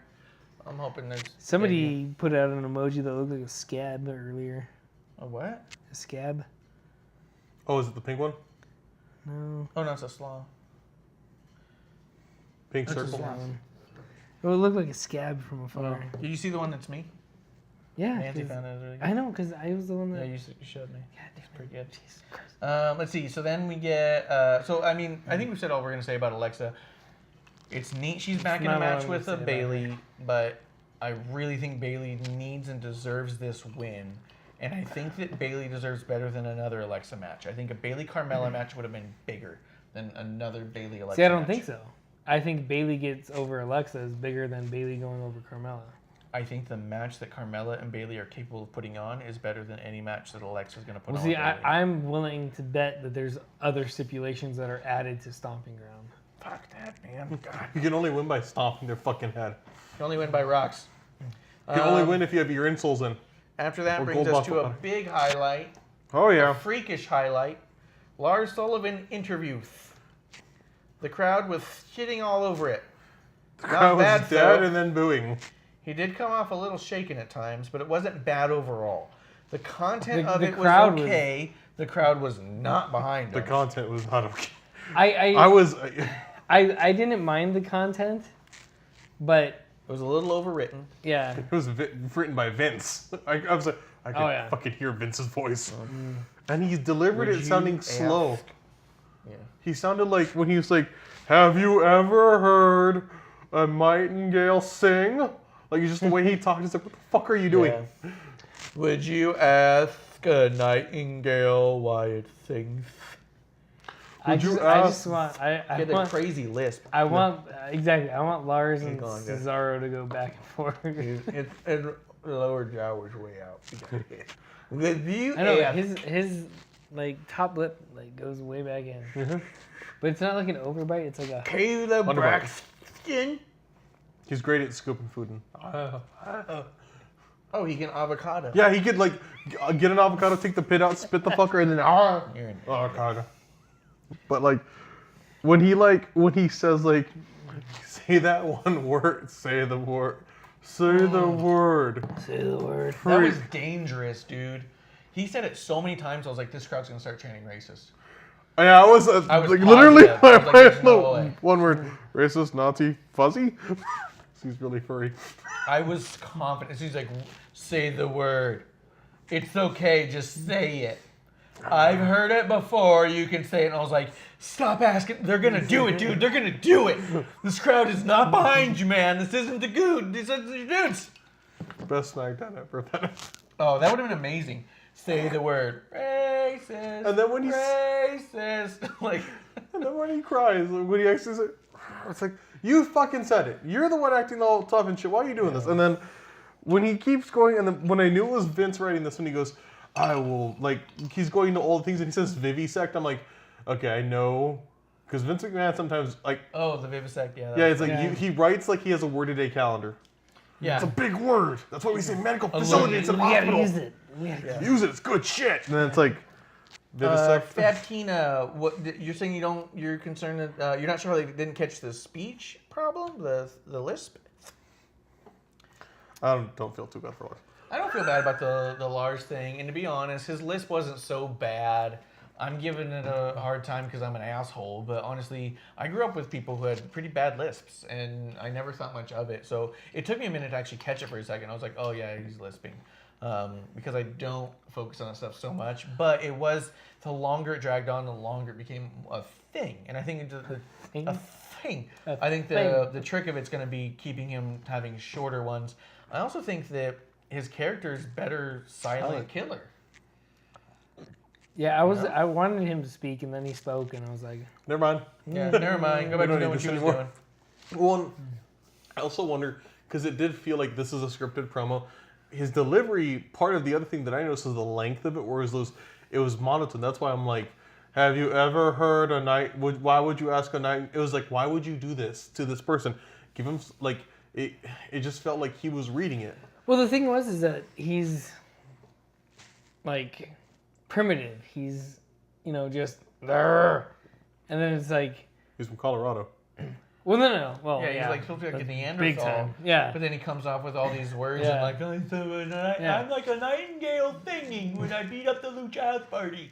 Yeah. What? Exactly. That's what I'm saying. Like, if they just came out, I'm gonna kick your ass. Done. I'm going to crush you with rocks. Do you ask a lion why he hunts its prey? What? And it's like, Oh. yeah. That's why you do what you do. You said it like that. Because, yeah. Just a line. Because it should have been something There's as something simple similar. to as that. like, why do you do what you do? Because if you think I'm a freak, I'm gonna beat that out of you. Yeah. You know what I mean? And then that's the end of it. And then they walk away and everyone goes, Yeah. oh. Well, And then even think if they about- went with the whole nightingale, the lion thing, all they have to do is like, it comes natural to me. Cup the balls. It comes natural to me, and and just go with it. And instead, they drew it out and. Well, in the last line too, a portrait painted with body fluids, so like a lot of browns and yeah. yellows and reds. Yeah, that was super gross. He goes, the portrait painted in bloody fluid. I just also wanted like, oh! and he did like pause a portrait painted. It was like blood, body fluids. Why would you fucking say that? Ugh. Kalisto, can you when shit you- on this palette for me? Because when you kill somebody, they shit themselves. Sphincter relaxes. Is it all fluidy? I don't know. It depends what they ate. Did they eat Mexican? Is he dead? Is it a burrito? Did they eat Ethiopian? Ooh, Ethiopia. That's More slimy. firecrackery. That's a gooey one, dude. That's like baby poo. I will say that, let's see, the last thing I have on here, and it's not the last part of the... Oh, damn it, Clump. It's not the last part of the night. There's two spots here that I did not write down. I don't know what order they came in. At this point, did you have written down whether or not Aleister Black was on there yet? Yeah, Alistair Black had a promo. When was that? I think it was like right here. Right at the same time? Yeah, it was like right after. I was like, okay, whatever. Yeah, okay. So Aleister Black does have a promo somewhere in here. And it's getting really weird and stupid. Because he's all like yelling at them and they need to challenge me. Who the fuck are you, dude? Who? You've locked yourself in a fucking closet, you're yelling at the wall, and anyone gives a shit? You know who's gonna challenge Alistair? Adam Cole, baby! Ooh, it should be Lars. No. You know who's gonna challenge him? Way Bryant. It's R-Truth on accident. He's gonna run into a closet and there's Alistair. Fuck. How funny would it be if like a janitor's closet with a bed sheet there and you just see Aleister Black sitting in front of camera and he's like, Yeah. And then just fucking does the old black mass. Yeah. Dude, that's what I'm thinking. Like, I'd be cool with that. you know I'd what I be- mean? I'll tell you what, if you're not going to do anything with Aleister Black, turning him into a joke is fine with me. Yeah. He also had a hard again. Yeah. Aleister Black. And then, like, he was yelling that someone needs to challenge him, and my whole thing was that, look, he comes up from NXT. He's part of a tag team that catches fire, who can't get the job done, right? They keep winning, but they never win the title. They literally get, like, 4 tag title shots in their first 3 months being on the roster. They get all the way to Mania, can't do it, and then he disappears. And then his wife fucks it up in the shakeup. They're on the same show now. So you're thinking that that's the problem? That's But they that's have the the whole wild card rule. But but that's the whole reason why they separated Ricochet and Black, is so that they'd be on SmackDown. So? Charlotte, But he can Andrade, go whatever show he wants. They just don't know what to do with him. Zelina, and Aleister. So they had to put them all on SmackDown. Wait, Zelina and Aleister are married? Yeah. Yeah, Fuck, I'm not good at this. Okay. I think about that a lot. So that's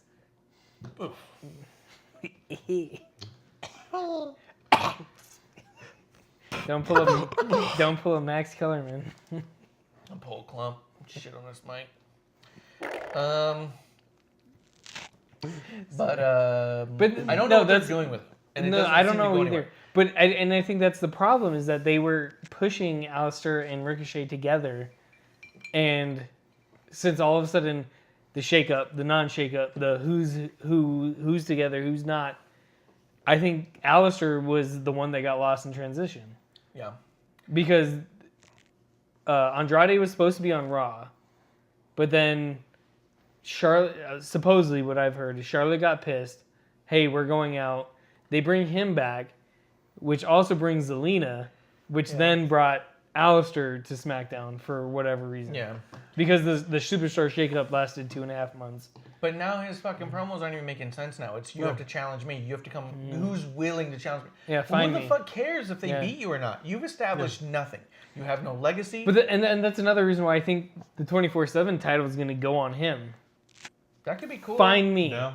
Find me. I have this 24/7. Find me. I'm here. Yeah, I could see that. And If like you I said- came walking around like Yeah. just standing up tall, like here I am. Yeah. Not running from anyone, just standing there. Yeah.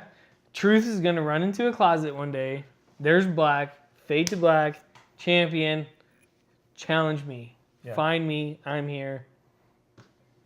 Yeah, I could be down with And that. it wouldn't even be a joke at that point. No, he would solidify it as Yeah, like, holy hey. shit, here's a dude who wants to fucking Yeah. fight 24/7. Yeah. I'm here. Find me.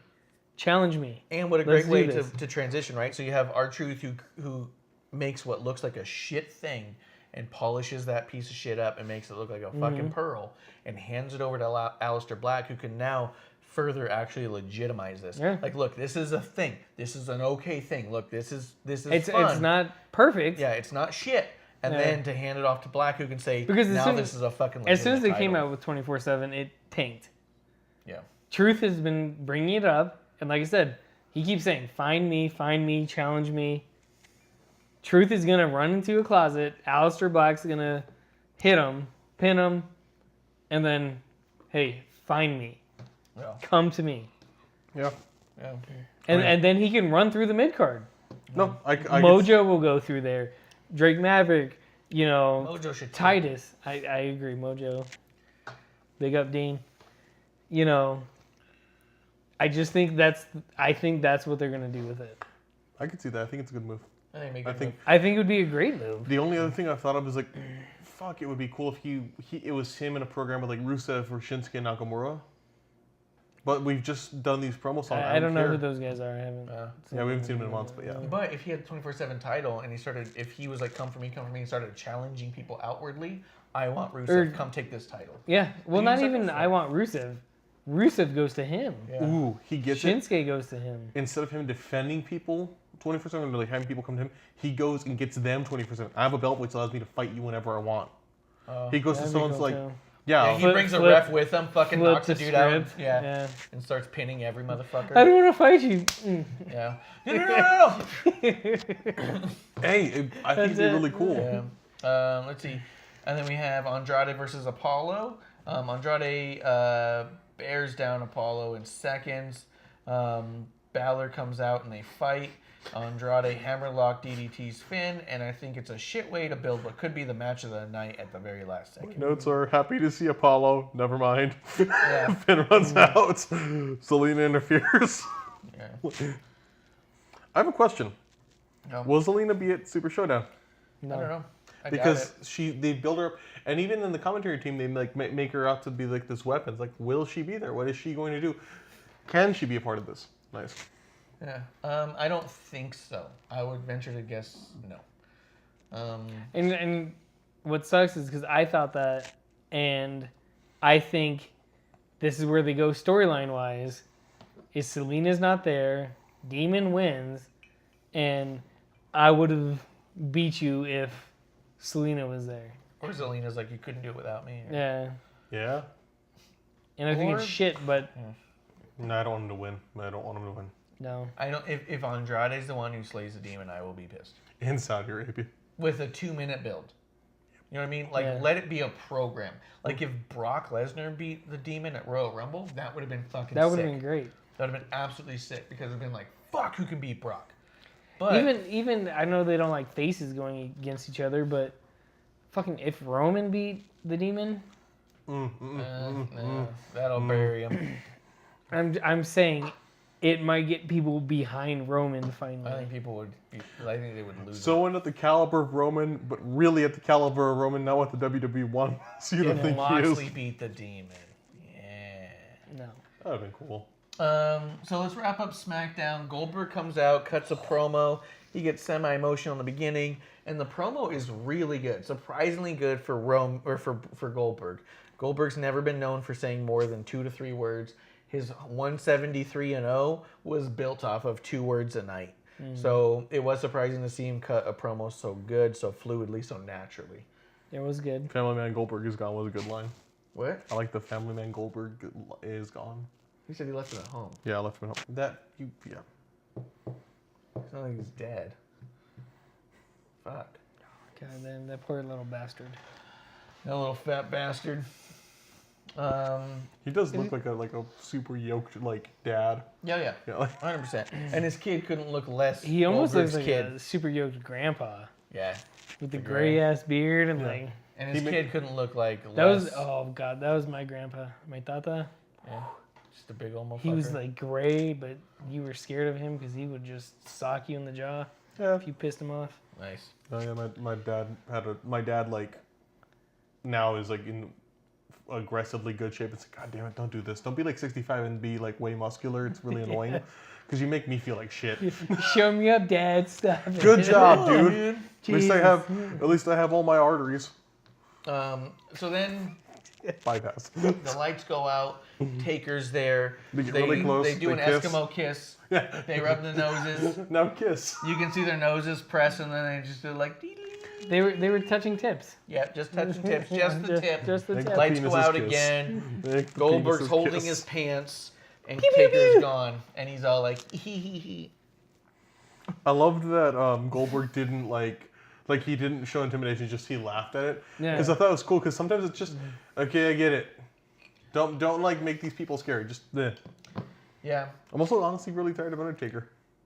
I love Undertaker. He's a big guy. I'm just like I'm not Nothing. excited for an Undertaker match. I always like a good Undertaker entrance and a nice little promo. But I'm still more interested in this match than Shane and Roman. 100%. Mm-hmm. Yeah, It if could Shane be- and Roman didn't even happen, I don't know if I would even notice for a Like, it while. depends on what time of day. If Shane and Roman go on, I might take a nap. it could be a good burial match too. I would like to see. Who do you want to win on this, or who do you want for this match for Undertaker? Goldberg has to lose. Yeah, has Taker to. wins, 100%. God, but that would be to me. That seems like the less fun match. I'd like to see. But that's Sting and Triple H when Sting should have won. Yeah. Especially since Sting got a run afterwards, which is, I'm a Did you big see Sting fan. There's a little untold story video on WWE's network, and they talk about it. And Triple H says we were building towards Rock and Triple H at the next WrestleMania, and he goes, and I needed to have wins behind me on my way to the Rock.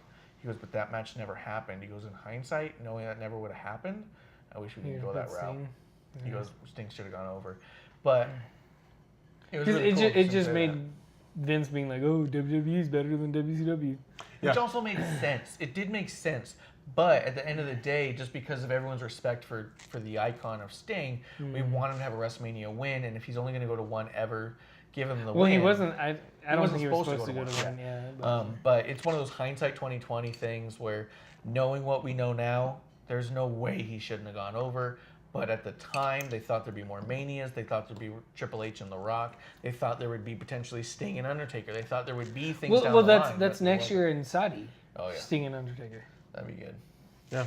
You went through one icon, go through the next. I thought when Goldberg said, bring your jockstrap, tight that sumbitch up, because it's going to be right. I was like, that sounds like something I would have said on the podcast or on the live stream. Yeah, he definitely talks a lot about balls. He's like, tie up that jockstrap, hold up your nuts, I'm going to sniff them.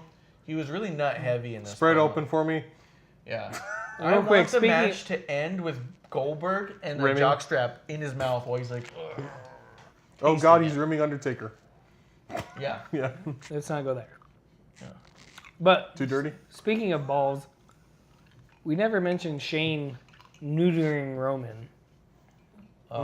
Going back to the every line is a dog reference. That's true. I'm going to neuter him. I'm going to snip him. Every line's about dogs because he's the big dog, and it's fucking annoying. Wasn't it on Raw? Huh? It was on Raw or SmackDown? I don't remember. I don't remember which one it was either, because I want to say it may have been SmackDown, because I think it was Raw. I think it was SmackDown, because I remember thinking that this was a nut heavy one, with him saying, "I'm gonna neuter. I want your nuts. I want to have a purse of your nuts," and then Goldberg saying, "I want to smell your nut pouch, and I want your cradled, lifted nut bra in and around my area." Like, I felt like it was real nut heavy. We were feel watching confused a and different aroused. show. What do you mean? Well, because Undertaker's nuts obviously go to his ankles. And so Goldberg saying, tie them in a knot, lift them up, strap around each side of it. Put them over your shoulder one time. Tie it not. If you need help, I will tie the drawstring of your nuts. We got Crown Royal bags galore if you need a nice Undertaker nut carrying case. Undertaker not carrying case. I just picture like one of those yard drinks Itchy and purple. Get on Vegas and then at the end. It's Undertaker purple. It's Dead Man purple. But that was official color. But that brought us to the end of that, and I will say, that all the old timers coming out and getting time with the mics. I mean, all the rumor is, and the speculation feels true just from the way that they were presented, that they weren't scripted like the new guys are scripted. And if that's true, I hope it's an insight for Vince to say, hey. And this is the problem with the new guys.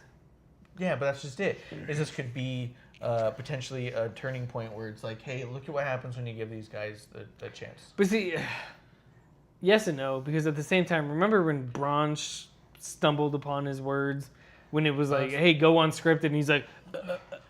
Maybe Braun shouldn't be talking then. I know, but that's my fear, is that they invest so much into people beforehand that they can't afford them to be Exactly, and I see Roman doing the same thing, and truthfully, I see Seth doing the same thing. Yeah. Seth would be like, well, my dad can beat up your dad. Yeah. And it's like, dude... Maybe, and it speaks to, don't look at what the person looks like, because a lot of times it's like, oh, this is a built dude. Stone Cold Steve Austin didn't have the best physique. The Rock did not have the best physique. They were the... Well, The Rock became way... Later. Oh, yeah, he's like a tank now, but like, you... As Rocky might be, he was still fucking... Kind of pudgy. He was a big dude, but he was a little pudgy. Kind of pudgy. He's but soft. I'm trying to think who was talking about it. It might have been Bruce Pritchard in his Something to Wrestle With podcast. Check it out. Where he was saying that typically the guys who work the most are a little soft because of the bumps that they have to take. That if you have like zero body fat, your body can't absorb the bumps very well. Plus road schedule. You can't work out. I can see that, but at the same time, looking at Kyle O'Reilly and Finn Balor. The last two ladder matches, the skinniest dudes on the fucking thing taking the hardest bumps. And that's what made it so fucking brutal. It's because you're like, fuck, there's no padding, dude. Yeah. That's just straight bone. Yeah. KO was built for these. Yeah. Bing. Bone. Yeah. Yeah, 100%. I know you got your notes off. Do you want me to jump into NJPW real quick? Yeah, we did. I did want to talk about that real quick a little bit. We don't have much for AEW news other than a couple of things. Is Fyter Fest is happening at the end of June 29th. We're all hoping to get together to watch it. We don't know the cost of it yet, so we'll see if we can afford it. That's why you should hit the Prime subscribe button up on the top here, or here, or here, or maybe here, here, here, or here, here, here, here, or here, here. A here. A here. Yeah, give us a free subscribe. Help us pay for the shows. We're not making so much that we're going to retire, but we're hoping to make enough to watch what we love, which is wrestling, which is what you love. And if it doesn't cost you anything and gives us a little funds, that'd be nice. Yeah. With that in mind, so American Rebel Cigars retweeted us today. We did mention in there that I have personally tried one of their cigars before and was very impressed. And after the 29th, on the 30th, we're hoping to go live with an afternoon backyard show, a little bit different background, and we're going to hope to actually have American Rebel Cigars, which I've already got. So we're hoping to have them together. We're hoping to have the show, not the cigars. Yes, the cigars are here. The show is the cigars are here. Clump's never had a cigar, and we think what better cigar to start with than something like American Rebel with Cody Rhodes and Frank the day before my Kazarian. birthday. And the day before your birthday. That's celebratory as fuck. And my dad's birthday, which means I might not be in town. I was born. I told you about this weeks ago. No, I'm going to get it figured out. I'll be good. And he said he's in. And he said he's in. Yeah, I'm in. Don't worry. I'll figure it out. But my dad doesn't watch. Sorry, Dad. Love there's you. also a Gone But Not Forgotten. The Japanese wrestler? Yeah. What was his name? I saw it and I knew the name and I was Atsushi is the first name. I think it's Aoki. Atsushi Aoki, yeah. Unfortunately, tragically was killed in a motorcycle accident earlier this week in Japan. He was 41. He was best known for his time in All Japan Pro Wrestling, and was the president of talent relations and head trainer for All Japan Pro Wrestling. Oh wow. Yeah, he really sad. A lot of people were talking about today for Squared Circle to make their sidebar an image of him because of how important he was to not WWE, not NJPW even, but to a very, very old storied promotion, All Japan. Very cool. Very cool. Cheers to him. Yep. Yeah. No tears in our beers. I know that one. Oh. Yeah. That's a cheers to that. That's a cheer. But they also, the NJPW had Best of Super Juniors finals this week. We got to see Jon Moxley's first match outside of being Dean Ambrose. America? Oh, no, he's first of all.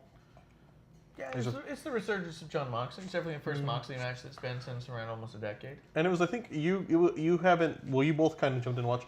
You haven't seen too much of Juice Robinson. Juice Robinson, no. Have you seen much of Jon Moxley, really?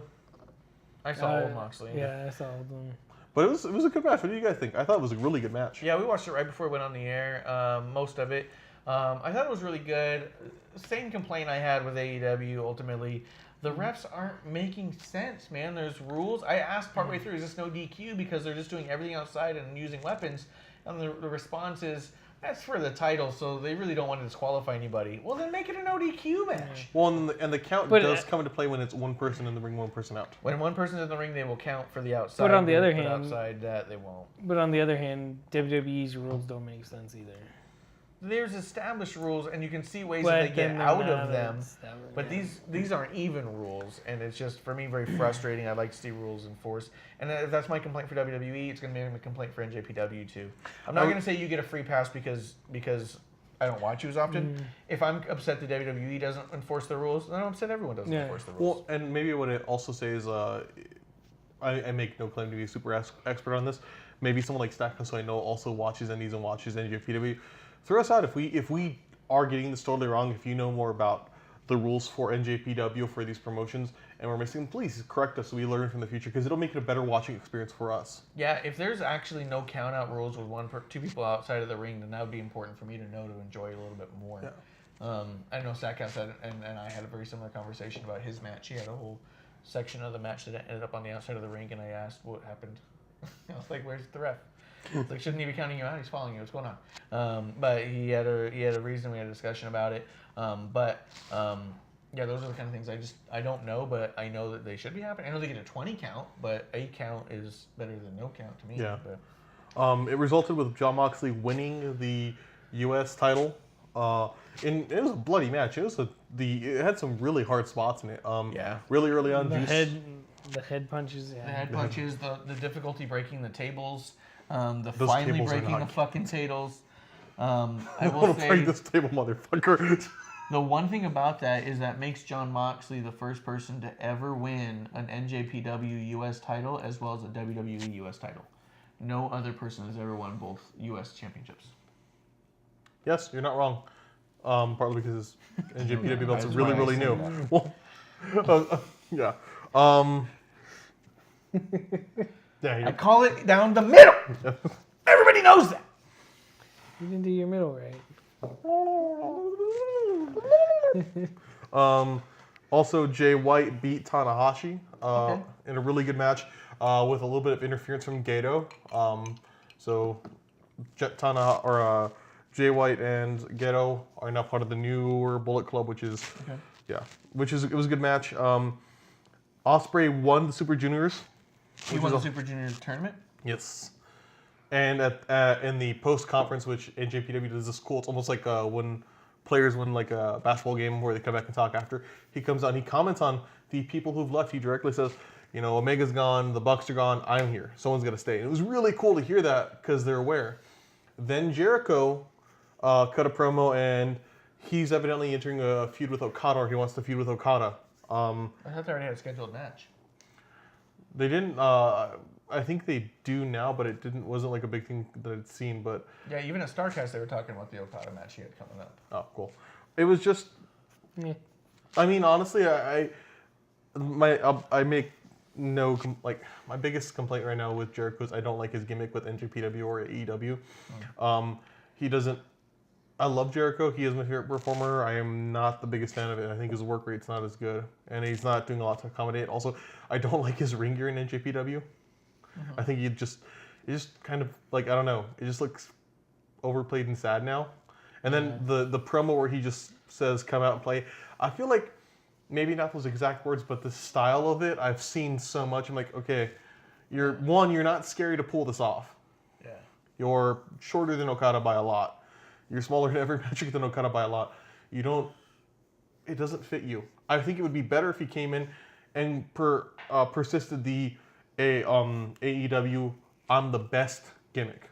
Oh, yeah. I would love that, and I think that makes more sense as I am a badass. I've been doing this for 20 years, and look at me. Yeah, or even bringing in like I legitimize NJPW the way he's saying he legitimize AEW. Like how easy would that be able to go heel on that one? I came here. NJPW wasn't even famous till I got here. You know what I mean? Well, fuck you, dude. And then now you got some heat. I came here for one match, and you guys keep bringing me back. And I think it is cool. So for a while, I know I questioned what the relationship between AEW and NJPW would be. It is cool that it appears to be kind of a relationship still, because both Jon Moxley and Jericho are in contracts. Now, AEW is not doing exclusive contracts from what it seems, or at least with some of their talent, which is cool. But I like this because it still shows the willingness to work. I think it's something that will help everyone out because it's good to see big talents everywhere. It's not going to hurt wrestling or any one company to see all of your guys everywhere. We can see more people. I think it does hurt AEW's brand. And I will tell you that it helps the wrestlers and their paychecks. But I think if you're a new company and you're trying to establish yourself as being a dominant company, or that your titles mean anything at all, you have a new AEW Heavyweight Championship. And you want me to believe that that's the most important title in your company. But walking through that arena is a AAA tag team title that's been around for 100 fucking years. You have an IGPW US title that's going to walk through here that someone else has held and this person's held. You're the 10th person to hold that title. There's a legacy on that title that has nothing to do with your company. You want to have Jericho walk away with IGPW Heavyweight Championship? Maybe. And then he walks through with a belt that's been around since the fucking 80s. Like, you're going to tell me that your belt, you got a 24/7 title there in your hands with AEW. If you walk in the arena with 6 other companies' belts before yours that have a legacy attached, you need to establish your legacy now. You need to say, we're the most important title.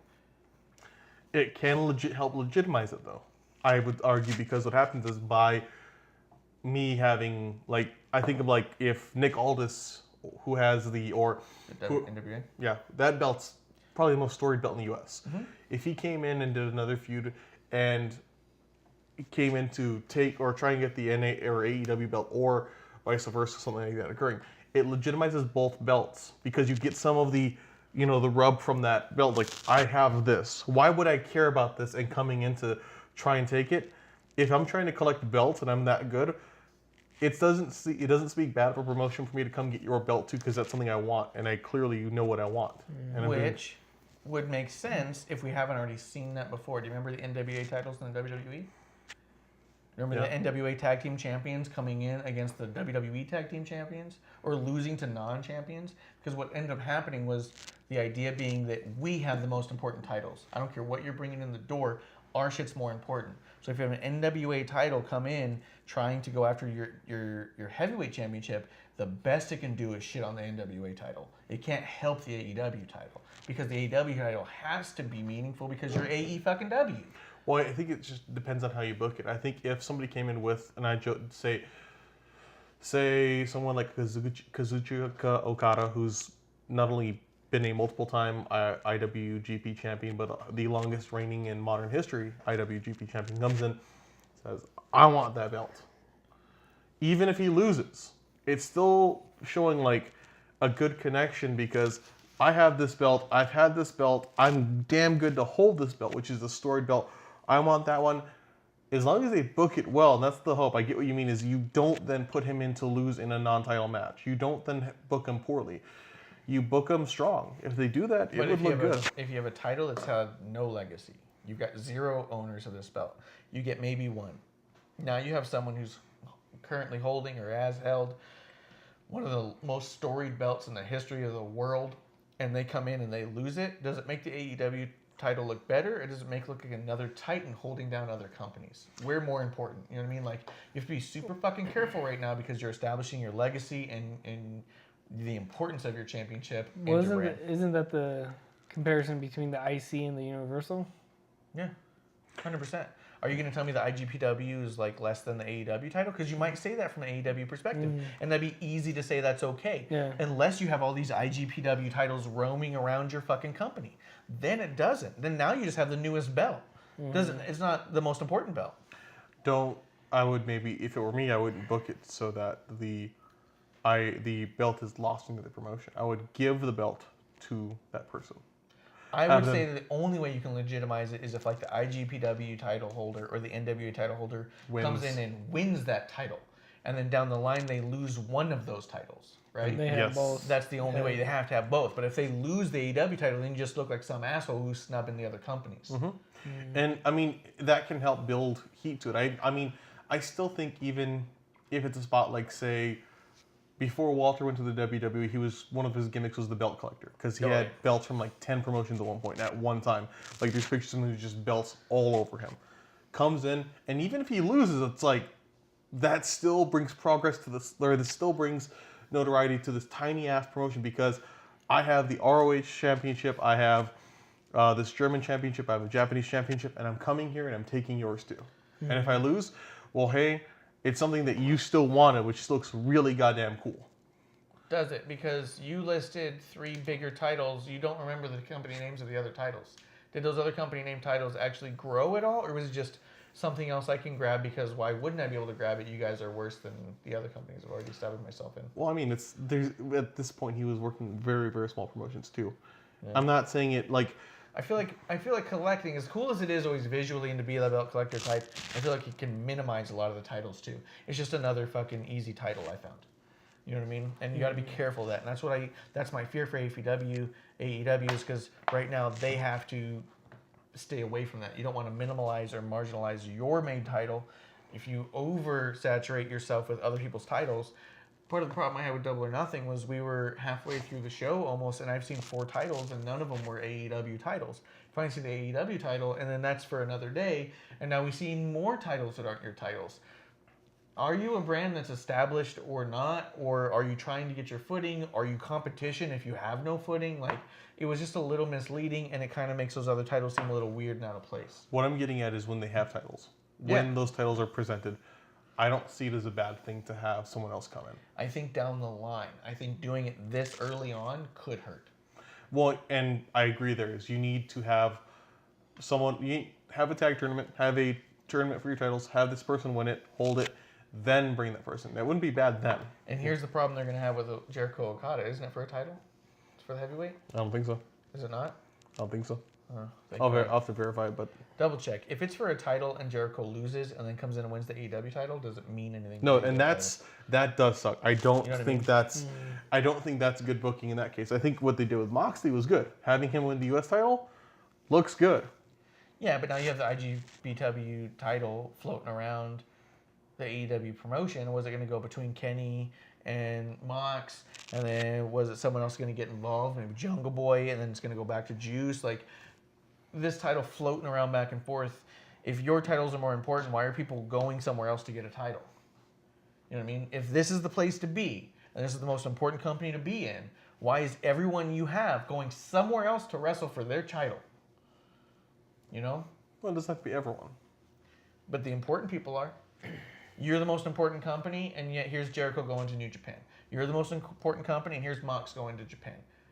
Like, I want them to establish themselves as a dominant force. I want them to be, we are important. And right now we're just new. And they're acting like we're just new and confused, but they're saying that they're a big fucking deal. Make yourself a big fucking deal. That's on you. Yeah, to me, that's their excuse on a lot of things. Hey, we're new. You know, hey, we didn't do this because we're new. And it's like, be elite. Be all you can be. Do you. Yeah. You know, don't. And that, you know, I'm not big on AEW. I haven't seen a lot of their stuff. Didn't see Double or Nothing, but it's like, just give us what you have and then go from there. You're an elite group of wrestlers from a number of outside promotions who culminated into one single promotion of the elite place to be. Make it seem like, why would you want to go anywhere else? Well, exactly, and that's what it seemed to me, is that outside of WWE, AEW was supposed to be the all-stars. Yeah. You know, all these pieces coming from different teams to make an all-star roster, and it doesn't feel that.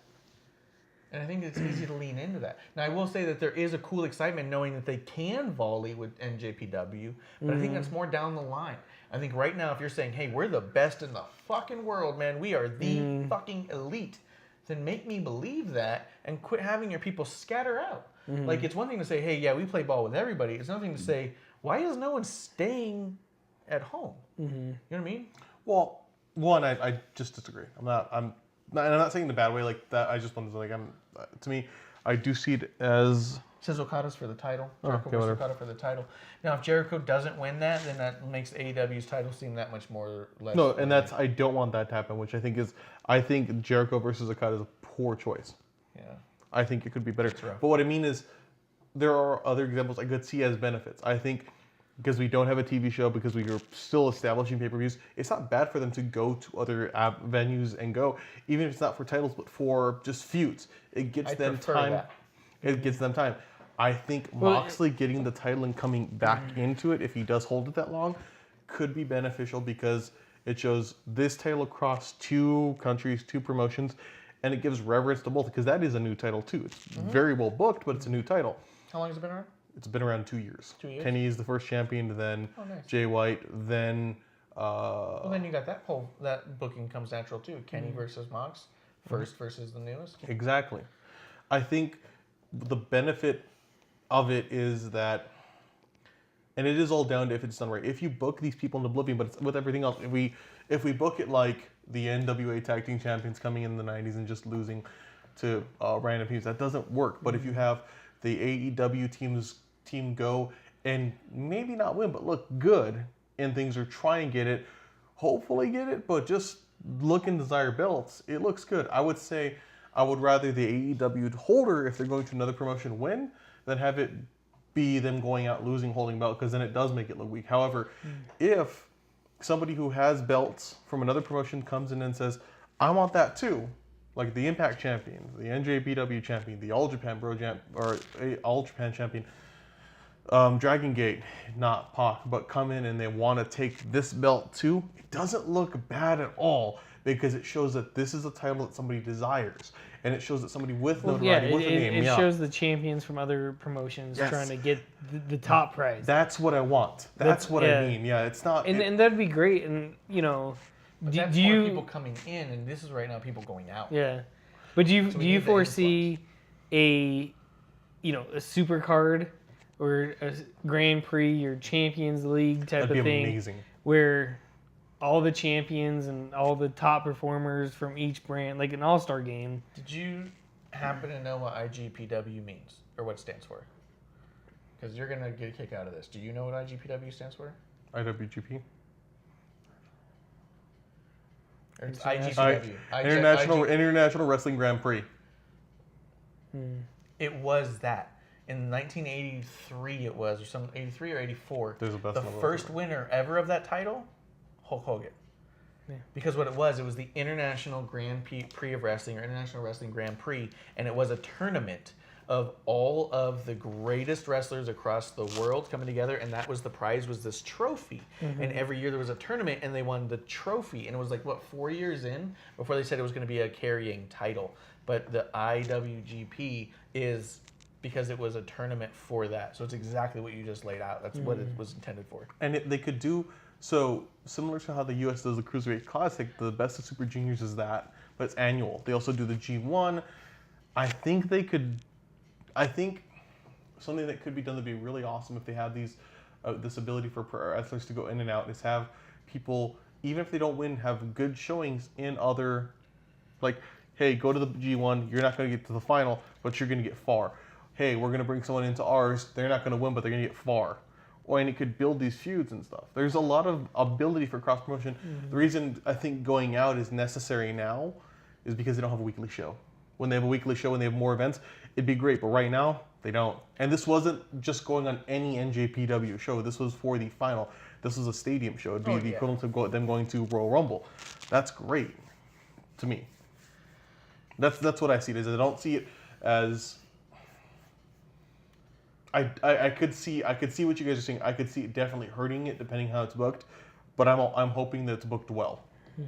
It's going to have a lot to do with what happens once they go weekly, what's going to happen at Fyter Fest, what's going to happen in Jericho's match, because, I mean, I don't know. Is best case scenario truly that Jericho comes in with the IWGP title and wins the AEW title? Or, I mean, I don't know if there's a... Like you said, I don't know if booking him for a heavyweight title match is the move going into your first ever heavyweight title match. I don't know if there's a win on that. Like, if he loses it, then your title just is a fucking loser title. If he wins it and tries to collect those belts, was the IGBW title, was that tougher to get? Was that more prestigious? And now you're getting an AEW title as an accompaniment too? Or would he rather one versus the other? I wish to see Jericho be like, I don't want your title. I'm going for the AEW title. Your title doesn't mean anything to me. That's the most prestigious title. Yeah. I'd rather or even see that. if he wins the AEW and then relinquishes, I'm in the big shows now type of thing, maybe, but then you're shitting on the other promotion, and that's and then are they going to come work with you or not? Well, and the other thing that I think sucks is, and why I think this is a poor booking with Jericho is, I can't reasonably in any way see Jericho winning this. Unless it's him, being a sneaking or cheating or being a schmoz, because... Do you think that if they schmoz it out and they have him come in injured, that he could lose to Hangman Page and he would feel better about it? You think it could be that? I don't want to lose to Hangman, he's too small. But if I come in injured, then he can be believably beating me? Because I think Hangman Page should take the AEW title. No, I don't think Jericho should get it. I think it'd be a great match. No, but what I mean is I think this Okada match is terrible. I think Okada is... as good as Jericho is in his prime, or was in his prime, Okada's better. He really is a great worker. He's at that level. He's as good as Kenny Omega was. The reason those matches were so fantastic was also who he was working with. And I don't see this being good in any way for Jericho or Okada or NJPW or AEW. I think it's going to make Jericho look weak. If they do the right thing, which is have Okada win, I think it's going to make Okada look like shit if he loses. Yeah. And they've already made him look like shit once. When he lost to Omega and lost it, and then he had this losing streak, and he kind of built himself back up to where he is now. he doesn't need to do that again. There's no benefit to it. He needs to stay strong if he's Yes. gonna be, okay. Because he's not even in, like, what happens then? Who does he lose the belt to? Because I think he did something really cool, which I don't know if he could do again. He held that title for a long fucking time. For over 2 years. And nobody touched him. And it looked great, and he held it, and it didn't look dumb, it didn't look annoying like Brock, because of his maintained mystique, because he also backed up in the ring, he was in everything present. I don't think him losing it again is going to help. Yeah. This person who we've known can do so much better. When's that match supposed to be? I gotta look into it. I'm not following NGPW nearly as much as I should be. Should be soon. We are going to keep an eye on that, see how it goes, see how it plays out, and hopefully in the fall we get some AEW TV to start breaking down some of that too. Maybe we'll start doing two little shows a week just to get them all in. Yep. But we'll see. I think that wraps it up for us tonight. Thank you guys for watching Wrestling on the Rocks. Thank you, GR Lunar, for giving us that, looking that up for us. I appreciate that. Go ahead and give us a little, put the I in following and the no in notifications. You don't got to watch every week to be a hero to us. And I see that you got Twitch Prime, so if you want to give us that little free sub, we don't mind that either. That's dope. Whatever. We'll have a drink with you from here. We're there, depending where you're at. Yeah, wherever you're at. I mean, it could be. If you pay airfare, we'll go. Yeah, road trip. Yeah, road trip. Drink with Lunar. But definitely put the I in following. No notifications is fine. We also much prefer putting the I in Prime. If you look up the chat a little bit, if you can see it, once you do put the I in Prime, subscribe, you get a little championship belt next to your name. That's the 5 o'clock somewhere title. Pa-pow! We'll be back on Wednesday. Do we know? Does either of you guys have any? Are we going to be trying to cover Great American Royal Rumble? Dash. I like that more. Yeah, the Great American Royal Rumble in Saudi Arabia. I think we should treat it. Wait, Great American. Oh, it's Friday. Super Showdown. It's Friday. Do you think there's anything we could do before our next show, or do you think we should just try and squeeze it in and maybe cut through? I think we should just tweet. Unless there's something I think we should just tweet our predictions. Is that what you're talking about? Yeah, I mean we can tweet our predictions, but about a review. A review that maybe. If it's something, let's wait to see what happens. If it's something if fantastic, I'm not on call sure. on Saturday. Yeah, I then can maybe come here you and after I- work. Yeah. So we'll see this Friday the Great American Super Showdown In Saudi Arabia. in Saudi Arabia, Jeddah. Check it out. We're gonna check it out. If we can get together, we'll probably do one show just on that alone and get back to the regular meat of the grind on Wednesdays. We do come on an hour after NXT. We didn't go through too much of the NXT Weekly, but it looks like they're building some stuff already. So we'll be back on that next week as well. Thank you guys for tuning in. Thank you for following. Thank you for subscribing. And if enough people subscribe, we'll be able to afford AEW pay-per-views. That's the goal. One more shot. One more shot. Last shot. Last call. Lunar, if you're still there, GR Lunar, please sub. You broke it. Thank you guys. We'll see you next week. Hey.